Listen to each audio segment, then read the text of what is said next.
I am the nation. I was born on July 4th, 1776, and the Declaration of Independence is my birth certificate. The bloodlines of the world run in my veins because I offered freedom to the oppressed. I am many things and many people. I am the nation. I'm 200 million living souls and the ghost of millions who have lived and died for me. I'm Nathan Hale and Paul Revere. I stood at Lexington and fired the shooters around the world. I'm Washington, Jefferson, Patrick Henry. I'm John Paul Jones, the Green Mountain Boys, Davy Crockett. I'm Lee, Grant, Abe Lincoln. I remember the Alamo, the Maine, Pearl Harbor. When freedom called, I answered and stayed until it was over there. I left my heroic dead in Flanders fields and on the rock of Corregidor, on the bleak slopes of Korea, and in the steaming jungles of Vietnam.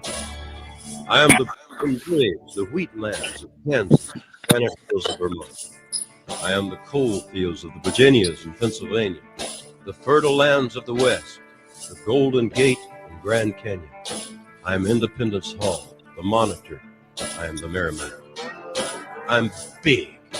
I sprawl from the Atlantic to the Pacific. My arms reach out to embrace Hawaii and Alaska. 3 million square miles. I'm more than 3 million farms. I'm forest, field, mountain, and desert. Quiet villages, and I'm cities that never sleep. You can look at me and see Ben Franklin walking down the streets of Philadelphia with his bread loaf under his arm. You can see Betsy Ross with her needle. You can see the lights of Christmas and hear the strains of Auld Lang Syne as the calendar turns again.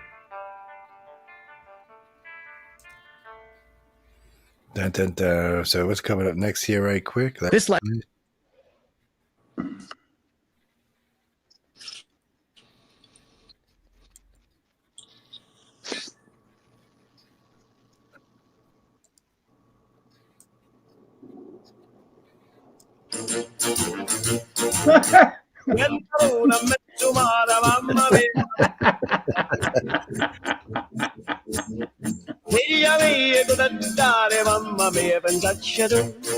Oh, God.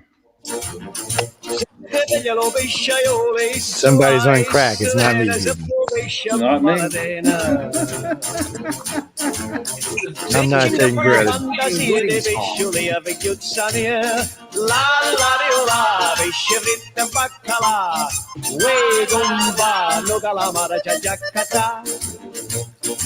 second step. Are they talking about fried? Fried fish and calamari.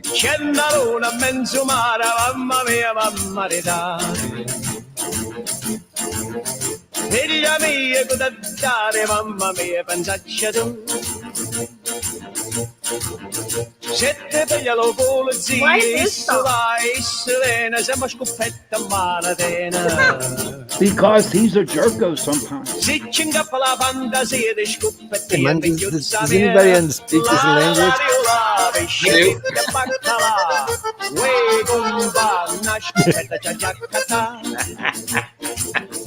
And now for the nice ladies and gentlemen out there who don't understand the Italian language, I'd like to do 2 choruses in British. Lazy Mary, you better get up. She answered back, I am not able. Lazy Mary, you better get up. We beat the sheets for the table. Why this song? Lazy Mary, you smoked in bed. There's only one man you should marry. My advice to you would be is to pay attention to me. You'd better marry a fireman. He'll come and go, go and come. Zembala bomba manadena. Ziccingapala banda zia de bombaria vigyutsania. La la la, vishavita pakala. We gumba na bombina jajakata. Oh gumba, gamme voglio marita. Giovanna vagliotta, gamme voglio marita. Giovanna vagliotta, gamme voglio marita. Giovanna vagliotta, gamme voglio marita. Hey! Oh, Okay. Yeah, Joe. Hey, Dig man. it, man. Jay sent me that. Don't blame me. It's actually a very funny old time. It's from like the 1837, I think, when it was first written. And through the years, it got bawdier and bawdier. And now it's like at most Italian weddings, they sing that. It's about a mother-daughter. The daughter wants to get married. The mother is wondering who she'll marry. And it's a fireman, a policeman, a janitor, a fisherman. And each one has a suggestive phrase in Italian. Let's just say that. Risa, we don't play that many songs. We don't understand what they're saying. It has maybe Red Balloons or something like that. We might play that, but not on this show. Specific song. That specific Song. song. 99 Luftballon. That one. No, the German version is really cool. That's for the author's quill. That's where that one goes. That's not so much for this one. Bruce, no, y'all can always submit songs. Matter of fact, we were just talking just before we went live about some of the songs that people had submitted to play tonight, which we'll discuss later in the show. By the way, everyone, welcome to News on the Flip Side. I hope everybody's having a good Friday night. A lot of stuff going on in the world. I posted about 12, 14 links yesterday. I think I got another 14 laying around. And I love these. Today I'm watching Joe Biden. He's the man. He is number one in every poll. So I said, phone, show me polls for the day. Phone says, Biden not ahead of no polls. But we'll talk about that later in the show. And then people are now hating on NBC steadily now. I'm not exactly sure what's up with NBC. I mean, other than just being a piss poor excuse for a news agency. Didn't they hire a girl and then they fired her 4 days later? Yeah. The GOP girl. Yeah, the GOP one. Yeah. But that's because the people. She's going to have a huge case because this is because of the people at NSNBC wanted her gone, not the listeners, not even the upper staff, the co-workers, because she's a righty tighty and they're a lefty loosey. So, you know how much they for a position like that in a national news network, they were only. I mean, it's a lot of money for the average person, but for that sort of exposure, they were only offering her like $300K. Yeah. Now they put clauses in there so they can get more money according to ratings, but it is a piss poor place to start considering Wendy Williams don't even know her name anymore and they want to give her $2 million. However, she did change her position on January 6th, so we now know that she can be bought for $300,000 a year. So. that's you know. And there's been a lot of there's been more stuff about Jan 6 come out too. I mean, there's so much stuff to keep up with, and they're trying so hard to get rid of that judge in Georgia, and the judge. So I don't get it. So he said no, or the judge said no in the beginning. And then that same judge was the appeal judge. Why didn't they get another judge for the appeal? I'm confused by that. I mean, how is it appeal if the same judge is listening to it? I mean, isn't it supposed to go to specifically a different court and a different judge? I don't know. Lately, I have seen in some cases where the same judge gets to do the appeal. I've seen that in New York too, and I'm thinking it's weird. I mean, I know they have different, like it'd be the same level of court, but it wouldn't be that courtroom. It'd be the next courtroom over with another judge. I think that's supposed to be fair and unbiased. Oh, by the way, if anyone's listening tonight, I want you to, if you think Donald Trump could get a fair trial in New York, I want you to write in. I actually will give you a free book if you write into the station. ICA. Speaking of New York, did you see what happened to Jon Stewart? Yeah, he got. Oh yeah, they got his ass. You know, of course, usual sanctimonious, personalities up there is like, you know, he committed fraud by, you know, and then they basically showed that he paid taxes on his apartment, his condo, for like, you know, on a tax basis of like $2 million, sold it in the same year for like $17 million. And they're like, well, John, like, should they prosecute you now for having two different prices? You obviously thought it was worth $17 million, but you only paid taxes on $2 million. Now, anybody with a brain knows that that's just how it works, right? Your county gives you the tax assessment, right? Mm-hmm. And you pay based on that tax assessment. But, you know, there's a difference between your tax basis and a market price, right? So what Jon Stewart did was completely legal, but what Trump did was completely legal. That's why it's just, so they're all over Jon Stewart's case. It's like, now we need to prosecute you, don't we? Well, Oh yeah, well, that's why I saw that. That was great. well, you've had 21 companies leave New York. They got more threatening to leave because of this. I mean, now all of a sudden, I made a deal with the bank, and I said I was worth this much, and the bank said no, but they gave me the money anyway. But now they're going to take my companies. I don't even know how what's going on in New York is actually even legal. It's not. Like, that's the thing. Like, I have experience in this. I used to work as an investment banker. And when you sell a company, you make the strongest argument to get for its value to get as much money as you possibly can. And the person buying makes the strongest argument for why it's not worth as much as you think. And then you negotiate and you agree on a price. That's not illegal. That's how you sell a house. That's how you sell any major asset. And the fact that these clowns in New York are doing this, like, if I were running a business and I were in New York, I would get the hell out as fast as possible because there is no rule of law there at all. You see what's going on with squatters there now? Yeah. As the rest Someone of like is passed you the leave law. you go on vacation for 30 days. I've never done that, but you go on vacation for 30 days and some, excuse my language, shitbag shows up at your house and stays there for 30 days. They can take your house from you. They can take your house from you. Yep. Is it just that they have to stay there, or do they have to I put think money it has to towards the be bill? 15 days. They got to stay there. Like Oh, is it 15 days? Yeah, I don't know. I don't know the exact That's it. rules, but But look what Ron DeSantis did. Ron DeSantis passed a bill today or yesterday that squatter thing is no longer in Florida, man.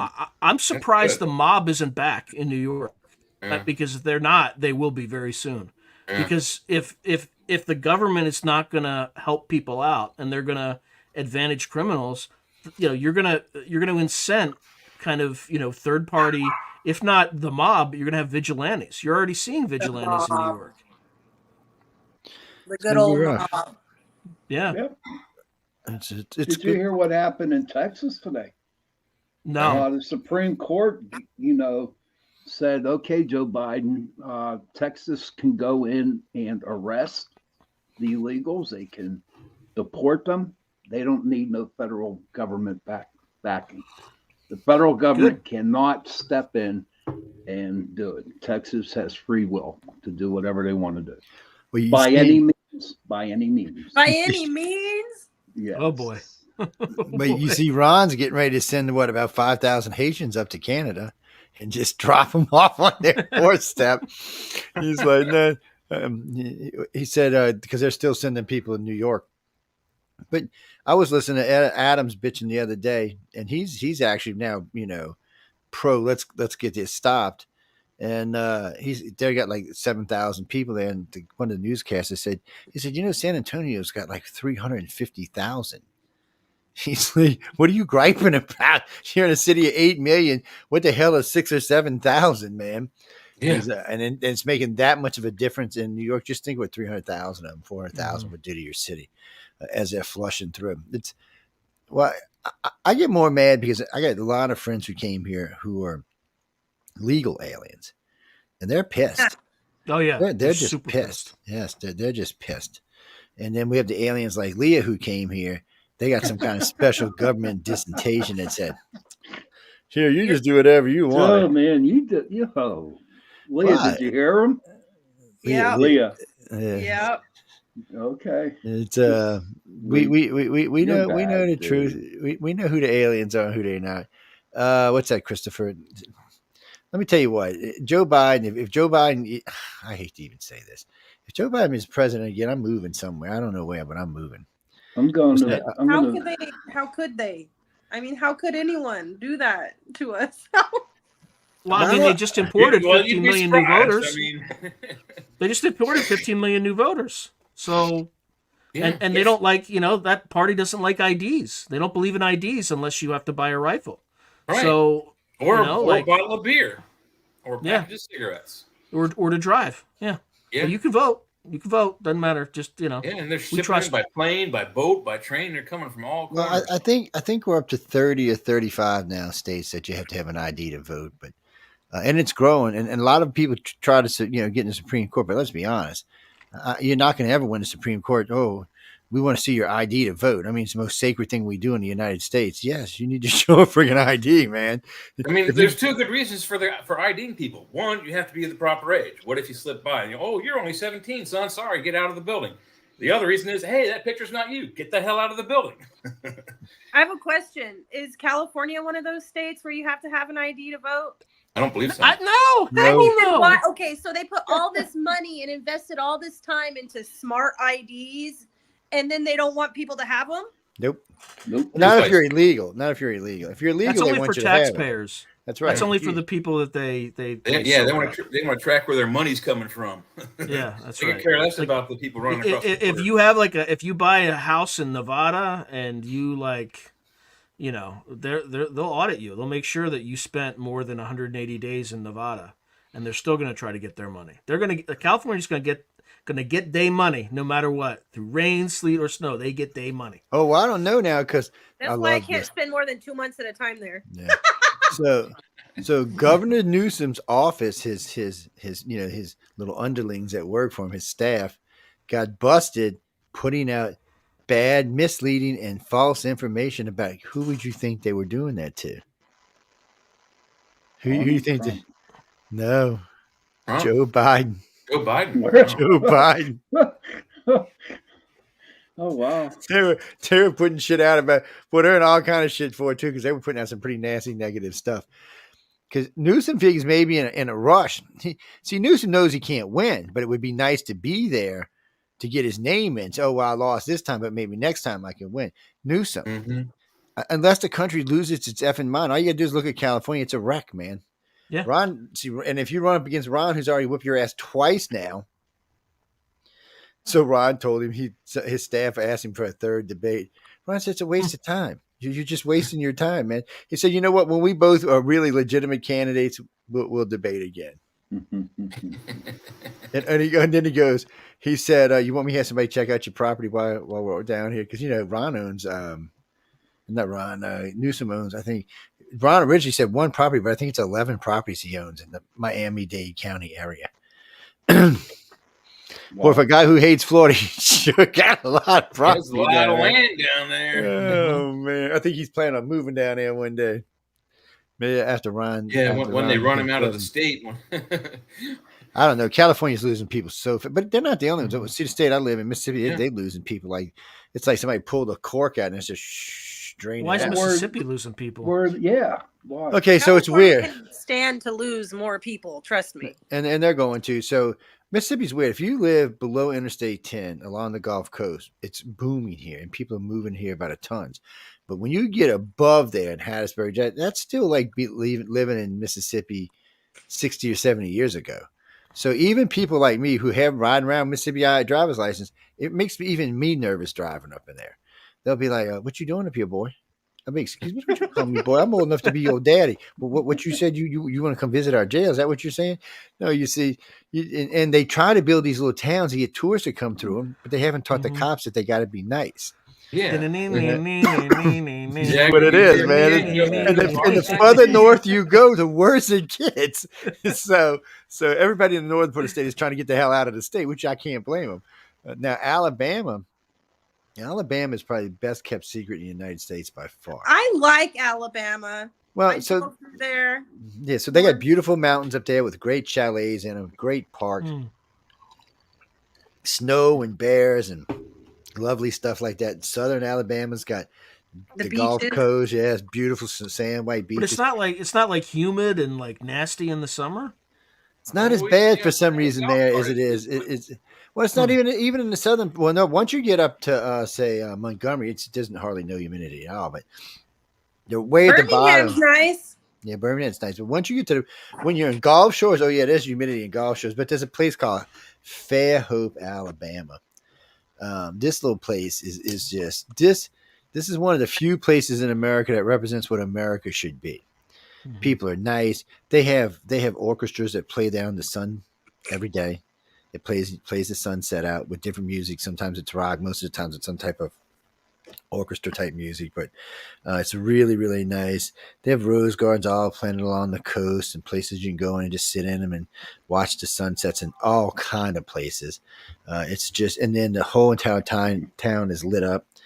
So all the trees and all wired through. So it's really just a really surreal place. And this particular place is in the artiste community. So there's lots and lots of pretty, pretty little things all over the place.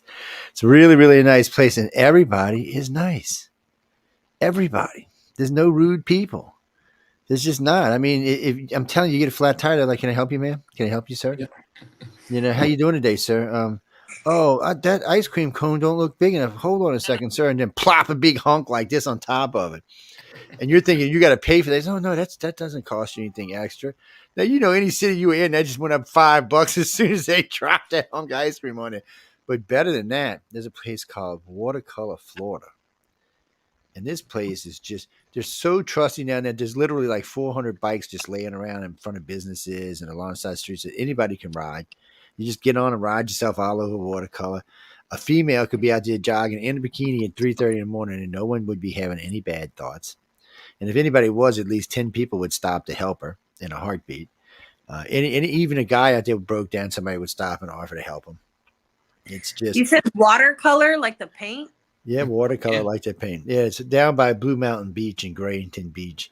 It's just stunningly beautiful down there. Emerald green water, crystal white sand beaches, good looking people everywhere. What else can you ask for, man?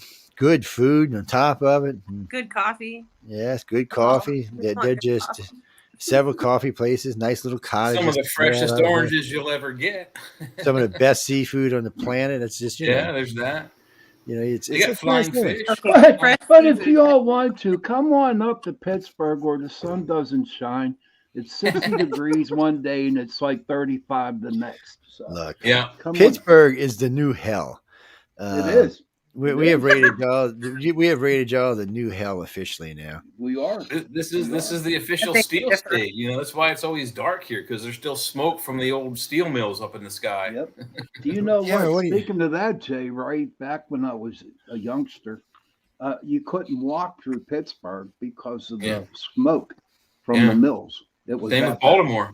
Yeah, you couldn't drive through Baltimore without like gagging on the not just the smoke, but the smell of it. It was like rotten egg, skunk smell. It was nasty. So now we're going to switch modes here a little bit because we want to get through a couple of these links. So, America giving Ukraine a key weapon at an important time. Now, what key weapon could this possibly be? We already gave them Patriots, didn't we? But what was the thing? Patriots don't matter now though because the Russians have hypersonic missiles. Patriots ain't going to stop them. Yeah. So what was the thing that turned around the Afghan war for the Afghans when the Russians were there? Stingers. That's what it is, Stingers. And that's what they're giving them. F-92, one of the latest brands of the Stingers. There's no planes getting around these things because the Russians have been dropping what they call slider missiles. Where they just drop in, it's kind of pure like a weight and then a kick in. The only way you're going to stop them is take the plane out the sky.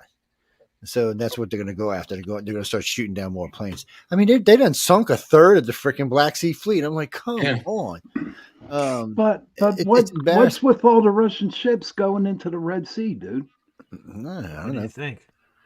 Is there going to be a war, or are they just? They're going to shut down the Suez Canal, man. Or they're going to hijack oil on its way through the Suez Canal. Well, no, they don't work that way, but they'll shut down the Suez Canal. That'll be a big problem for us. So really what you're looking at right now is well, so the U.S. pulled out a lot of our fleet. It's always worked like this. When we take out, one of them fill in. When we come back, they leave and go somewhere else. You really and truly, I don't think even the Russians want to run up across one of our carrier fleets. It's just really dangerous. We've already shown that their little boat drones and their little sky drones aren't enough to take out one of our carriers. So they have to rethink that. And now they have hypersonic missile defense on board. So, which of course I don't know how well tested that is, but it's there. So we'll see how that works. And then they showed a phalanx the other day taking out a hypersonic missile. They said as long as it's more than a mile out, as long as they got a lock on it, they should be able to take it out. It's just raining bullets all over the place. He said hypersonic just means it hits the bullets at a faster speed. Yeah. More impact. Takes less bullets to hit it or destroy it. But if you don't lock that target, It's going to get there a whole hell of a lot faster than it used to, at least 3 times faster. So what are we considering hypersonic now? Mach 5, Mach 6, Mach 5? Yes, I think it's more than Mach 5. Yeah, it's Mach 7. I think because the SR-71 was considered hypersonic, and it goes Mach 7 or 8 at least. Oh, I got in so much trouble with this freaking airplane. I got in trouble with it and them until I was talking to somebody one night. This is like 14, 15 years ago. Might have been longer than that because it was before Katrina. And he said, "What do you know about the Blackbird?" I said, "I know quite a lot about the Blackbird." "Why? You want to talk about it?" He said, "Yeah." He said, "What's the official speed?" I said, "Somewhere around Mach 3." I said, and I said, "I'll tell you how I know it goes fast." And he said, "How?" I said, "I was in San Antonio visiting a friend of mine at the base down there where they keep some of them, and they keep some of the B-52s and stuff. And we were sitting down on a deck talking.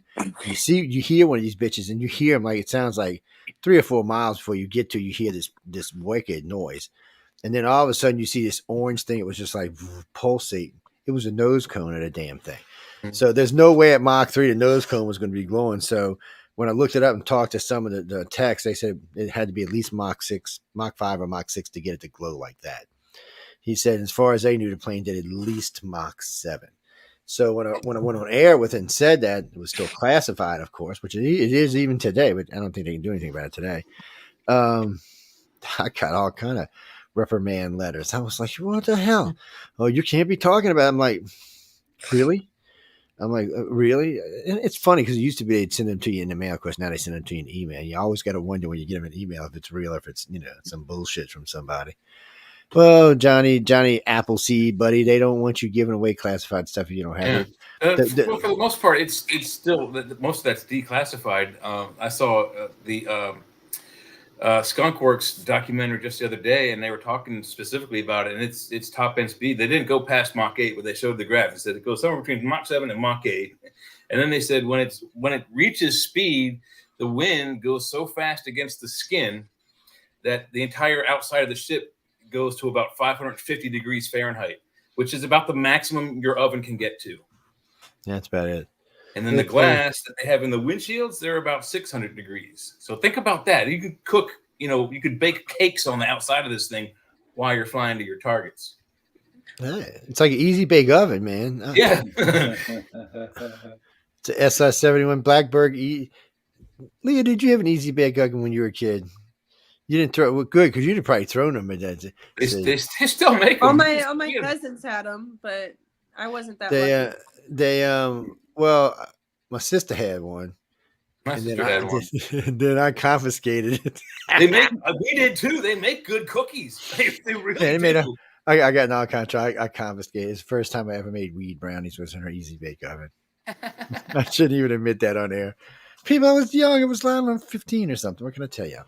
It was young. It was, in the 70s and stuff. People said, try these kind of strange things. What did I know what it would do to you? I didn't know it would give you like psychedelic trips and stuff. Johnny, if you believe that, you're stupider than you look. Putin loves us all. He told NATO today that it would not be him that throws the first nuclear weapon. It would be them. In that he feels that he loves the world, including the Americans, and thinks we should all be very good friends. And help him beat the crap out of Ukraine. So I want to know what kind of drugs they gave him today. They need to give that to Joe Biden, man. I mean, come on. Him and Putin need to get together, maybe swap some medications and see what happens. I'm just. I would love to. How about just a boxing match? I think Putin would kick his ass. Putin would kick his ass. Oh my God! Yeah, it would be 2 hits. Jesus. Who? Biden hits the ground. Biden and Putin. Yeah, Biden and Putin. I mean, I think a baby could beat up Biden at this point. A toddler, Give a toddler a nice giant rattle. I'll bet you $5 he beat the snot out of Biden with it. I don't know. Biden might like that though. See, that's the scary part there. You could be absolutely right about that. Mm-hmm. That could really be the scary part. So I love this. Or he'll wrestle the toddler into the ground and sniff his hair. So I love this. Yes. Speaking of that, top P. Diddy, like what the heck's going on? Talk about a name that's right on the nose. He just got raided too, didn't he? Yeah, P. Diddy. Yeah, Sean P. Combs. Oh, P Diddy. He's been out in the open for a while. That's his name. Like, who calls themselves P Diddy but a diddler? Oh, There's a lot of heads are going to roll pretty soon, and they're starting to roll now. We can only hope. So, this article has been coming out by a couple of different papers today. This is about NBC forgot what journalism is. That's because they let go of this new GNO girl. I mean, this GNO girl, this Republican girl. So there must be 100,000 comments, and all of them are the same way. Why would you fire her? She's the only one that looks like she knew how to do any kind of real news. I mean, literally, when you go down and listen, those are all the top ones. I hate to even see what the bottom one said. But NBC, that's why NBC, you notice, I don't know how many of y'all noticed, but a while back, NBC, ABC, CBS, Yahoo, even Fox took their comment sections off their articles because they started talking shit about the different companies.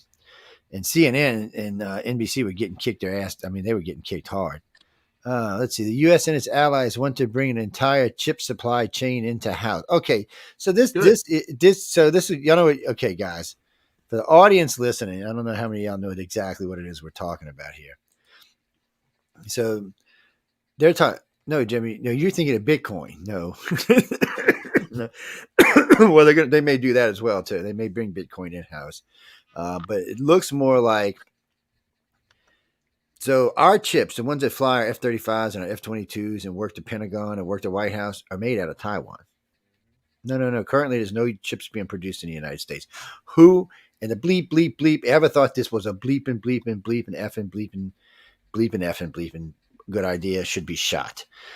I would consider whoever this was a traitor to the country, and they should be taken out and shot. And why any American companies would give up a lucrative contract to an Asian company? Multiple contracts with multiple agencies. It's Wall Street. It's low margin. Like, chip foundries are extremely expensive to produce, and they're a low margin business. So if you're trying to optimize for the highest stock price, you're going to be focused on the value added engineering. You're not going to be focused on chip foundries. So, and then the Asian countries, or at least Taiwan, its workforce, same thing with China, was much cheaper.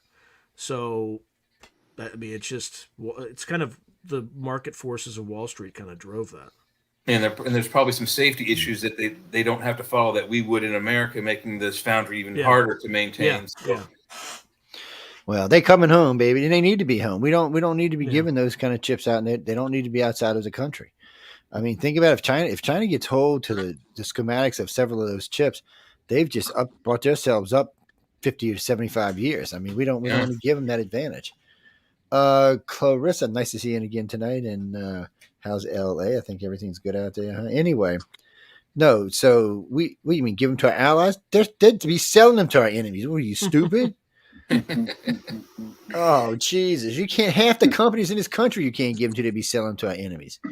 But they need to come home and they need to be controlled. Remember Toshiba in the 1980s? Mm-hmm. Yes. Right, like submarine tech, and they sold it to the Russians. I mean, or the Soviet Union at the time, right? Yeah, it was Soviet, yeah. So it was a USSR. That's serious.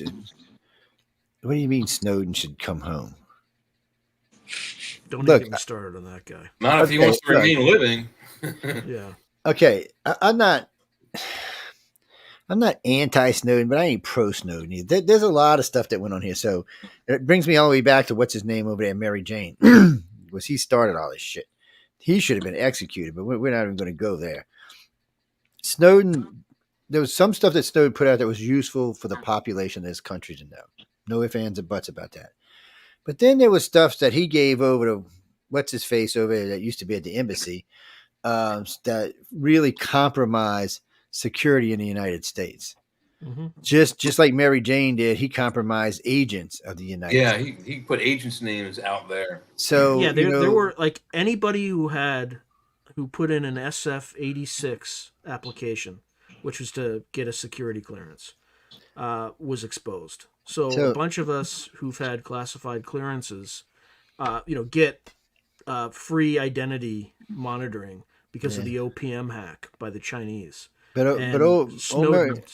Snowden led to that. So, like, personally, I hope he comes back, and I hope some. Well, actually, I'm going to stop there. But you can kind of. Well, I mean, he thought it was a good idea because Mary Jane got away with not only giving away live agents in the field where they were, who they were, but Yeah, somehow or another, top secret name and their real names. I mean, somehow or another, really he got to go to jail for 2 years, have a sex change operation, and be pardoned by Obama.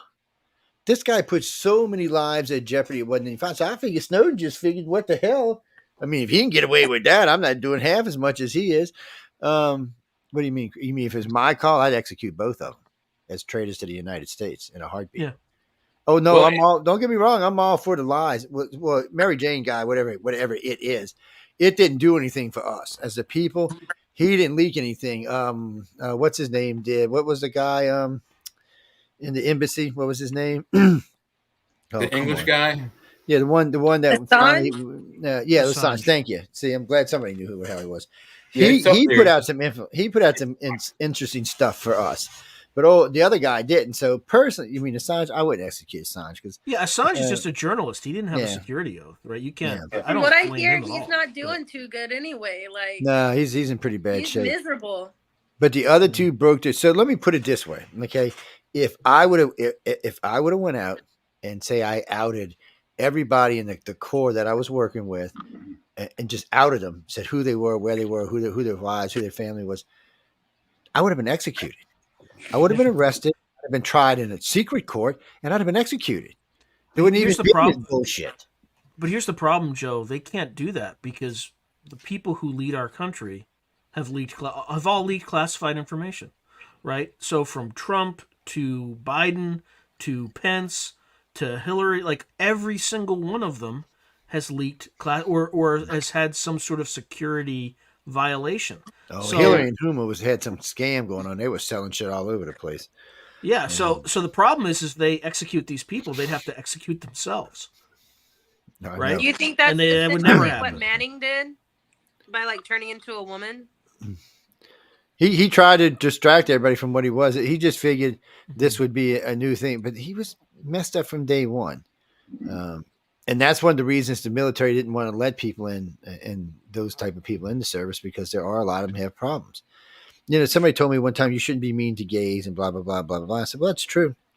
I know many gays and I have friends and family that are gay, but the problem is a lot of the people I know that are gays have issues. From fighting this their entire life, they have issues they have to deal with, and serious issues. And if they're not getting help, that's issues that's going unhelped that can cause a problem in the field. And I seen one of the worst things I ever seen when I was in boot camp station in San Diego, California. There was a gay guy who got into our company. Back then it was illegal. Now this was the fifth branch of the service he managed to get into. They beat the living shit out of him, almost killed him. I mean, they almost killed this guy because he used to stand in the doorways and watch everybody take a shower during the day. So I mean, they literally almost killed this son of a bitch. So and then he got thrown out and still probably never got help. And it's time to change, but we need a leader who can change things. I'm voting for Leah. Yeah. Leah and the two Seans, man. We have two VPs. Because somebody has to keep an eye on her ass for sure, man. This would be a fun world if I I don't know about me, Joe. Yeah, I'd probably be throwing people out of helicopters. So it's probably not good. Hey, but you'd have the authority to do it then. Came to my mind about you. You don't want to give me the authority to do that. That's what I'm saying. You'll have the authority to do it then. You and Sean, what did you say, sir? Oh, come here. Oh, you know what? I'm just going to fly you to your house. Oh, is that your house? Oh, swoop. Oh, you forgot your parachute, sir. Well, we'll send his wife $10,000. I only offer the best helicopter rides. The best. The best in history. We're not promising Greatest good landings. That's, we're not promising good landings. Yeah. Jeffrey, what do you got for us? No, Leah's a new host, but yeah, she's going to be a regular with us. Why? What do you mean? She's not interested. I'm not new, but I am new. Yeah, she's new to y'all because y'all don't know who she is. No, she's not interested. You're way too ugly. Anyway, did I say that out loud? I'm sorry. China warned its Philippine president. Son of a gun. Anyway, China warned its Philippine president proposes countermeasures against Beijing's aggression. Now, okay. Philippines is that still that little runt guy in charge down there?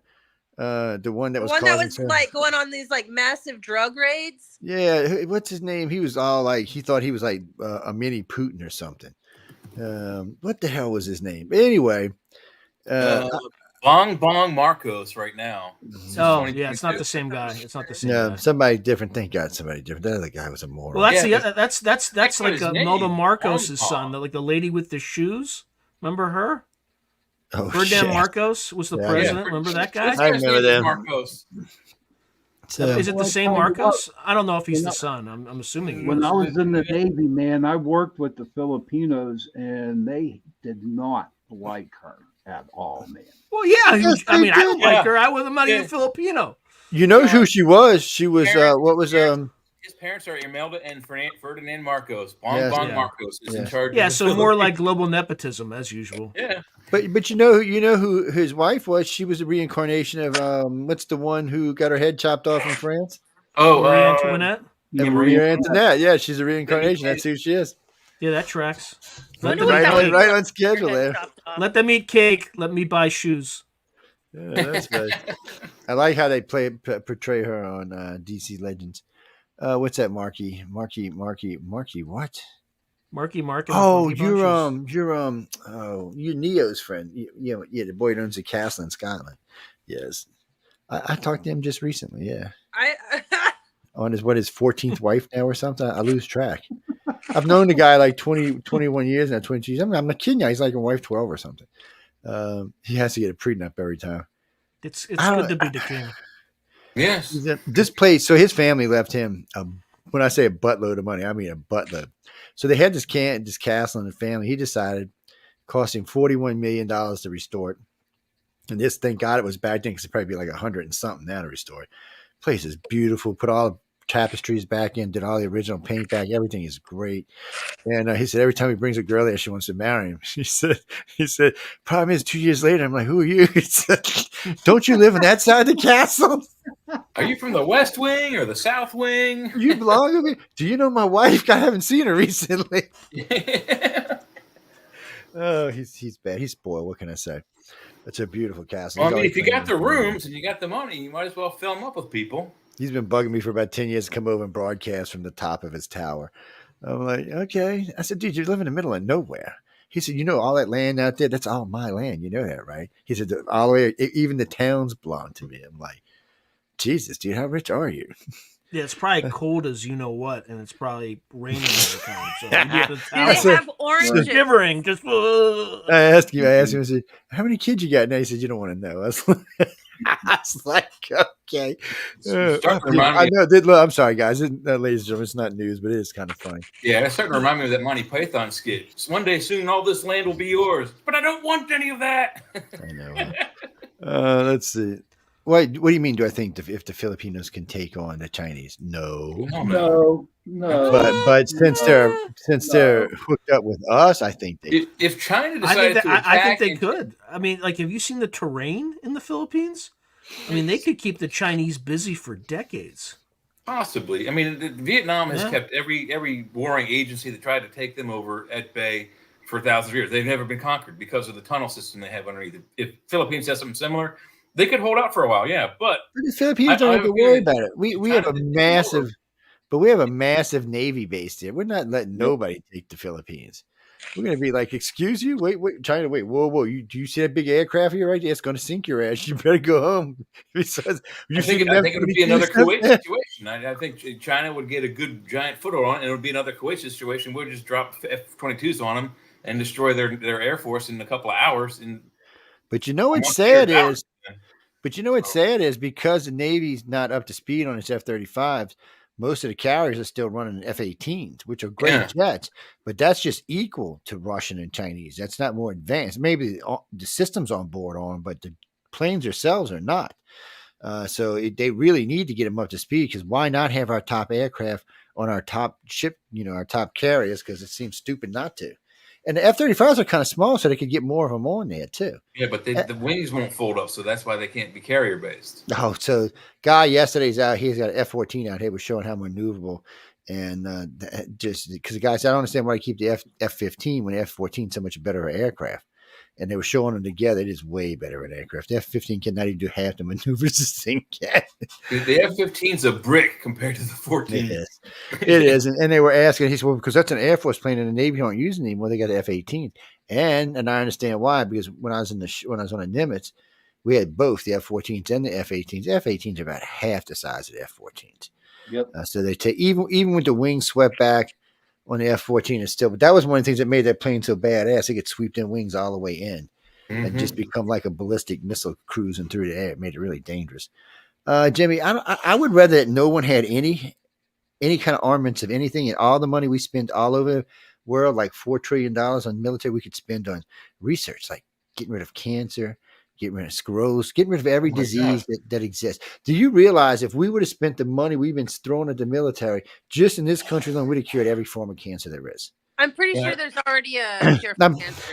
I'm sure for a lot of Think of it this way. I just saw a graphic on a documentary I was looking at yesterday or today, and they said since World War II, and I remember which year it was either 45 or they might have come forward a little bit, 79 or something like that, when there was a paradigm shift where we started putting more money into our military.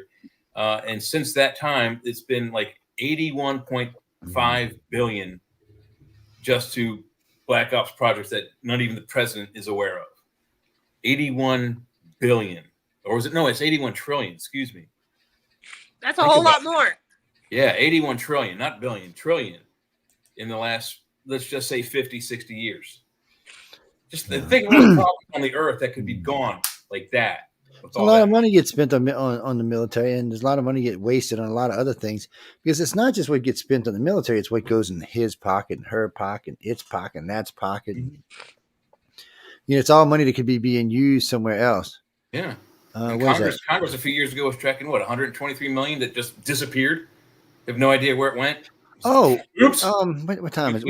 We got to go to break, but we're going to talk about this story when we come back. Y'all don't let me forget. So I wanted to congratulate NASA and everybody else for their first moon landing in the 52 years since the last one. What rock have I been hiding under? It's well, no, look, everybody been hiding under. I didn't even know. I found out because a friend of mine who's a big space nut that we share interest in, he sent it to me today. He said, I said, when did this happen?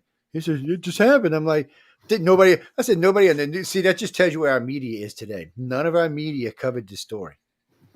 Or that's the first I've heard of it. Or they landed it there and we didn't want people to know about it. That's more likely. I don't know, Randy Lee. It's just a lot of weird shit going on. Lunar Lander shares new photos from its. Wow.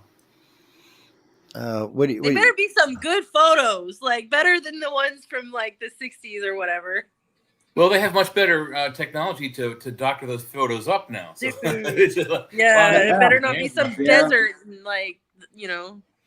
That's what I think the pictures of Mars are. It's just a desert. I don't believe they already admitted to it. Was it the Voyager 1 and 2 photos? All of those were doctored. The color was changed, focuses were changed, everything was changed about those. Every one of the Voyager 1 and 2 photos, 100% fakes because they doctored it. Yeah, apparently it doesn't look as red as it. It looks just as brown as Earth does here on our planet. Well, it's got its different. So when you watch now, because you can watch some of the satellites in live time now. Well, 20-minute delay time, but it does have an atmosphere. Just recently, they showed what they call blue skies on Mars, which flipped everybody out because it was kind of a pale blue off in the distance. But doesn't that mean there's water somewhere? But we know there's water. Oh, NASA's finally admitted there's water on Mars, liquid water. Yeah, we know there's water there, but no, the blue just means it's reflecting that spectrum of the. Well, more than likely, it's probably over one of the caps somewhere, and it's the light's reflecting off one of the northern caps or the southern caps, and just reflecting up into the air. When you look at certain parts of the planet, which is very, very red because it must have been some kind of oxidation there, then it looks red. The atmosphere looks red. It just depends where you're looking at it from. Sometimes it looks just like our atmosphere.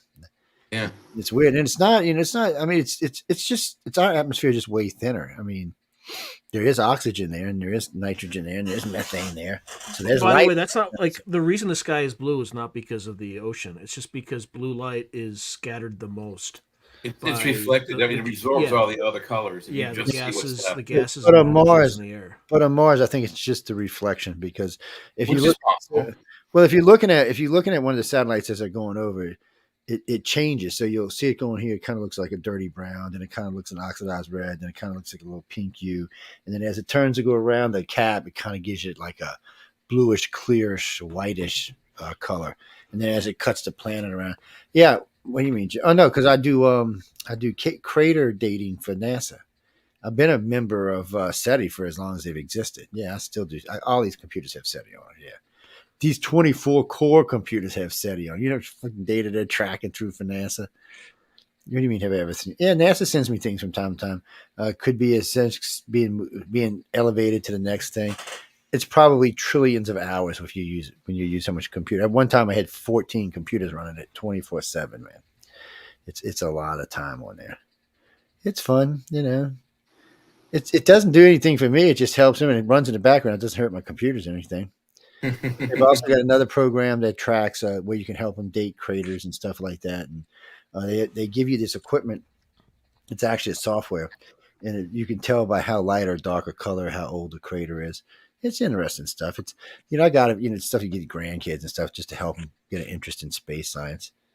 Yeah, it's something to do. Mm-hmm. Yeah, that's just one of them things. What was I looking for? Oh no, we got to go to break. No, we got to go to break. Wait, what? No, I am not playing that song. No, sorry. What song? What song? This is a pretty song. This is it's Hallelujah, and I've seen this girl sing this song before. Oh my God! She's a really good singer. It's a really good version, but maybe we'll play it on the Arthur's Quilt tomorrow. Yes. Yeah. Hallelujah. Yes. We need some tank music. We can't. I like the link that Sean Patrick Hazlitt posted. Wait, I didn't see a link. Where's the link? It's in the private chat. Oh, let me go find a private chat. Oh, wait. What the hell's not giving me nothing? What's going on up here? No, I ain't got nothing anywhere. Oh, wait, hold on. Maybe I did something stupid. Nope. What the bleep? Put it back in the private chat because it ain't there anymore. But they didn't even give me the option to go to private chat. Wait a minute now. Do y'all have like porn going on or something? No. Yeah, I sent it again. Yeah, there you go. Yeah. He's like, no, that's not what we're doing. Black Sabbath, Blood Sabbath.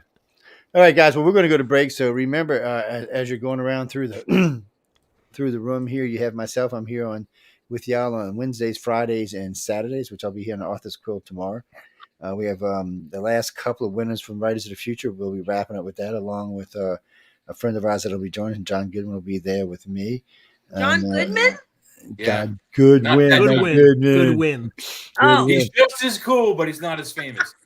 Jay now has. But John Goodwin will be on my show on Sunday night. Yeah, that's right. I'm just kidding. So Jay has a show coming up where he strips. I'm not watching. Ladies only. Ladies only. I'm not judging, and I'm not. But he's also on Friday nights with us and with Jeffrey Pritchard, cutting up. He comes and hangs out with us on Wednesdays and towing you up on the covers, so you can find him in all those places. Sean Kelly's here on Tuesday, just wreaking all kind of havoc. I heard something about he slapped his ex-co-host last week, so I'm not sure what that was about. And something about bitch, get away from me. I'm not sure. I was like, whoa, okay. I don't judge.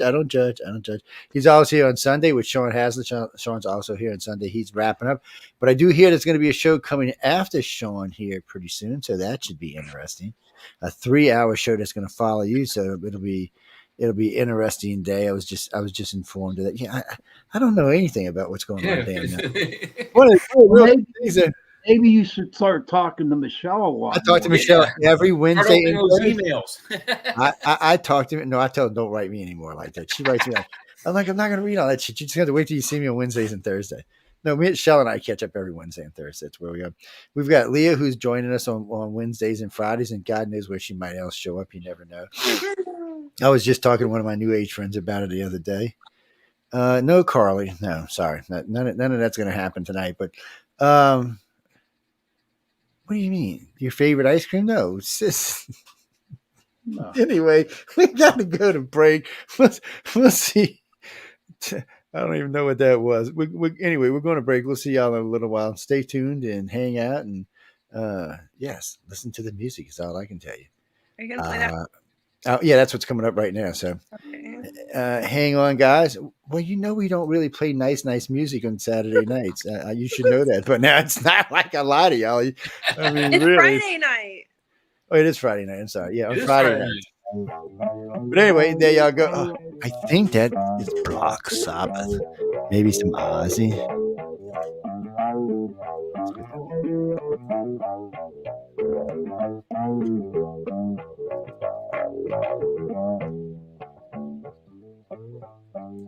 You'll know when it gets started. It winds up a little bit.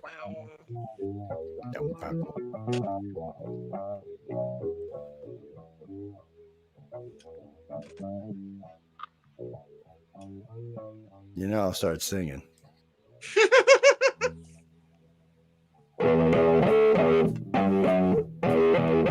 Here we go. One of the reasons I love it.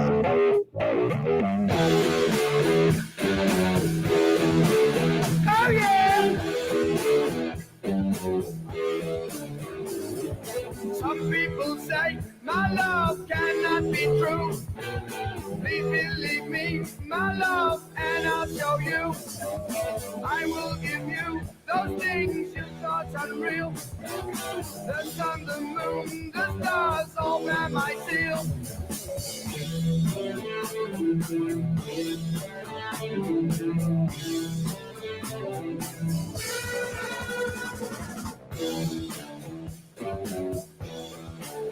Oh yeah. Follow me now, and you will not regret living the life you led before we met. You are the first to have this love of mine, forever with me till the end of time. Your love for me has just got to be real. Before you know the way I'm going to feel, I'm going to feel, I'm going to feel.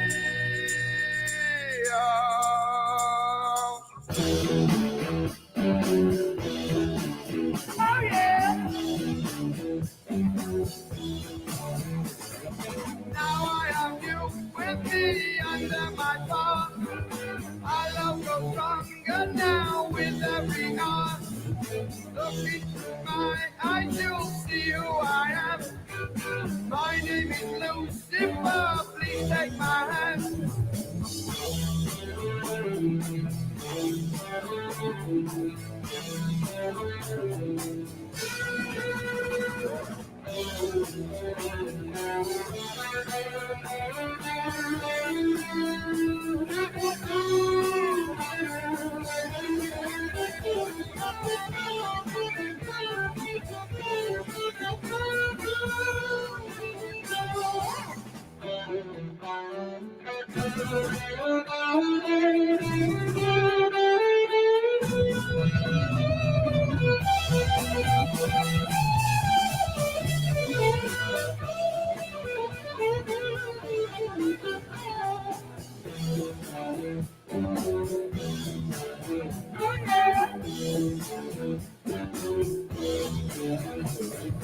Follow me now, and you will not regret living the life you led before we met.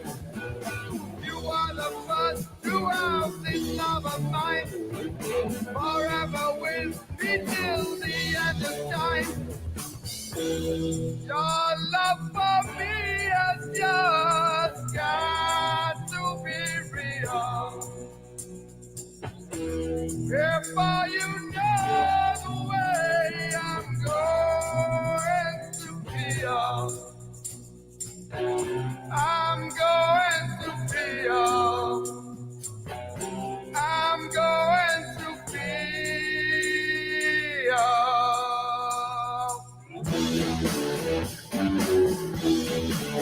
Oh yeah. Now I have you with me under my palm. Our love grows stronger now with every arm. Look into my eyes, you'll see who I am. My name is Lucifer, please take my hand.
Gotta love you some Ozzy, man. There you And go. that band is so Yeah. good. They will inspire you to steal, and I mean that because it happened to me. I you know when I was a kid, you heard Ozzy bit the head off a bat, and they did this on stage and that on stage. Like, man, maybe I should go see these guys. It sounds like a wild show. And I never ever really listened to their music until I went to a college party in There's a few songs I Baltimore. like. They sing. And I forget, it was someone's house party, and they were playing the tape, his first Black Sabbath tape, and then I loved it, so I swiped it on my way out of the party. It's a friend of mine from New Jersey turned me on to it, Steve Clausen. He's like, He got some good stuff.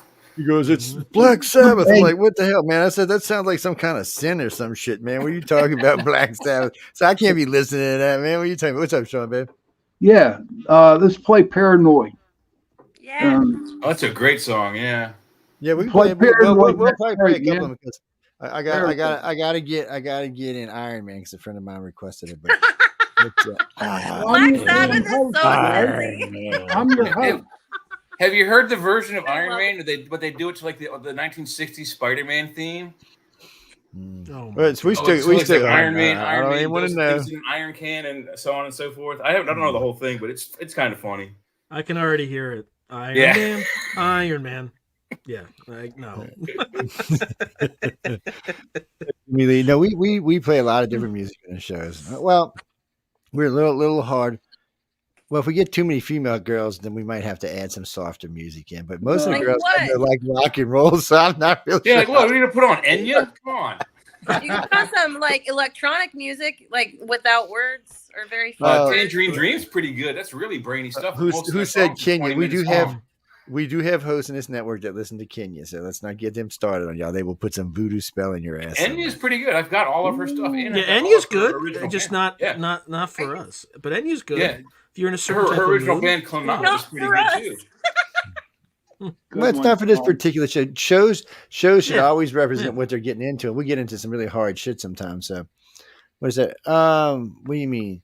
Oh, wait. What do you mean? So what are you asking me is? Are you asking us? I apologize. So you're saying if we had a carrier in the Red Sea or two carrier groups like we just had, and Russia sank one, we wouldn't do anything. Are you on? Oh, What? Oh, yeah. What? If they attacked a capital ship, Oh that's my on. God. First World War off, III has begun. before they even contacted the president, the support group would sink everything Russia had there. They would just everything they had would be sunk. Or no, they would sink everything. They wouldn't even play with it. Who said that, Joe? Who said that? God, man. I know how you The live. main Drugs. job of that What drugs are flotilla they is to on? keep that carrier afloat. They will put their boat in front of a torpedo to keep it from hitting the carrier. That's what their Yeah. job is. Yes. Those are It's, open standing it's orders just- for all those boats. It's just that's why it's so hard to sink a carrier because too many people have to give their life for it if something gets in the Yeah, way. it's surrounded by what, 20, 30 boats? It depends. Plus Well, at least sometimes one or two subs. Sometimes there's only 4 or 5 these days, depending on what's going on. If it's a full group, it is, but sometimes they do them little short battle group thingies.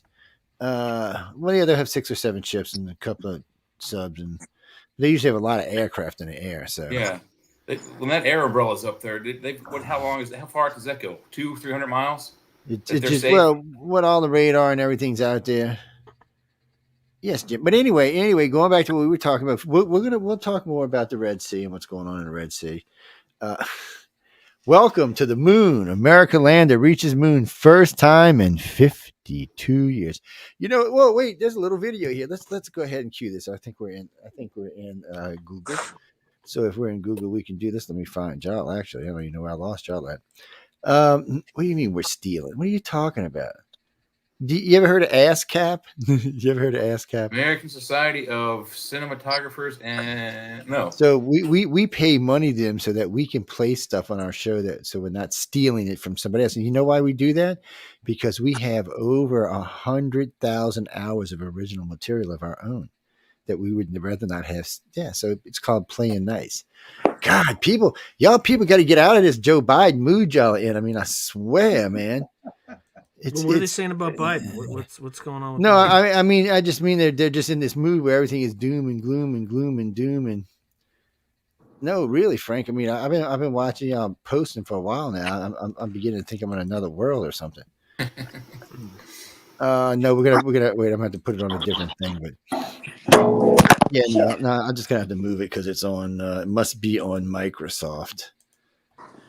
I don't know why it doesn't like Microsoft. Oh yes. It only likes Google. Let's go find a Google thingy. What? No, y'all can come into the regular chat group. Any of the common things on Facebook or YouTube comes through. or the only one that doesn't have one is actually Roku. Yeah, They don't have it. Yeah, because it's TV. They don't have chat. You can watch on your Roku and respond or talk through Facebook or YouTube. Just mute one or the other because there'll be a little delay there. I don't own Roku. I can't make Roku do anything that Roku don't want to do. Okay, that's all I can tell you. If Roku don't want to do it, I can't. What I'm going to say, I'm going to leave. You're going to go. Okay, go ahead. I mean, really, I'm not trying to be mean. I'm just trying to be honest.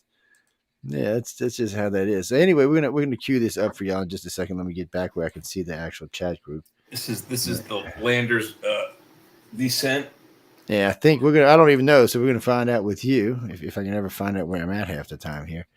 All right, guys. If that's the video, that's really good imagery. That's what I'm saying. That looks like AI art. Yeah, it does. It does kind of. Don't it? Yes. It does. That's AI. Are y'all saying NASA is faking things?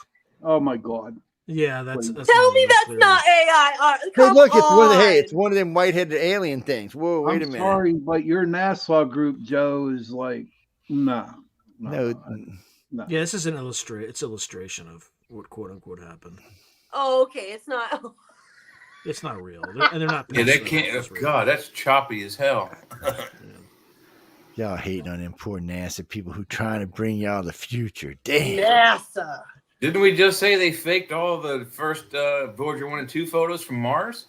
Well, they didn't fake. I mean, they had the photos, but they touched them up basically. Yeah, they touched everything up. Yeah, absolutely. Color corrected them and everything.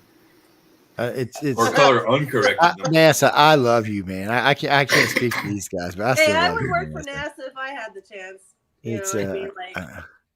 Yeah, if they want to throw money, I wouldn't mind. If you want to do anything interesting in space, work for Space Force. Don't work for NASA. Well, we have NASA exists to cover it up. NASA's just a cover-up agency. Yes, NASA's a cover for something. Space Force. See, if you'd have been in LA, I could have. If you'd still be in LA this year, I could have introduced you to them. They'll be out at the thing. They've been there for the last 3 years. John introduced me to the Uno #1 and the Uno #2 over there. Well, they're space cadets. The Space Command. Force part of the Air Force. No, that's separate entity. No, it was. It's separate. It's separate entity now. But not anymore. Trump said no. They're going to be the Uno #1 agency.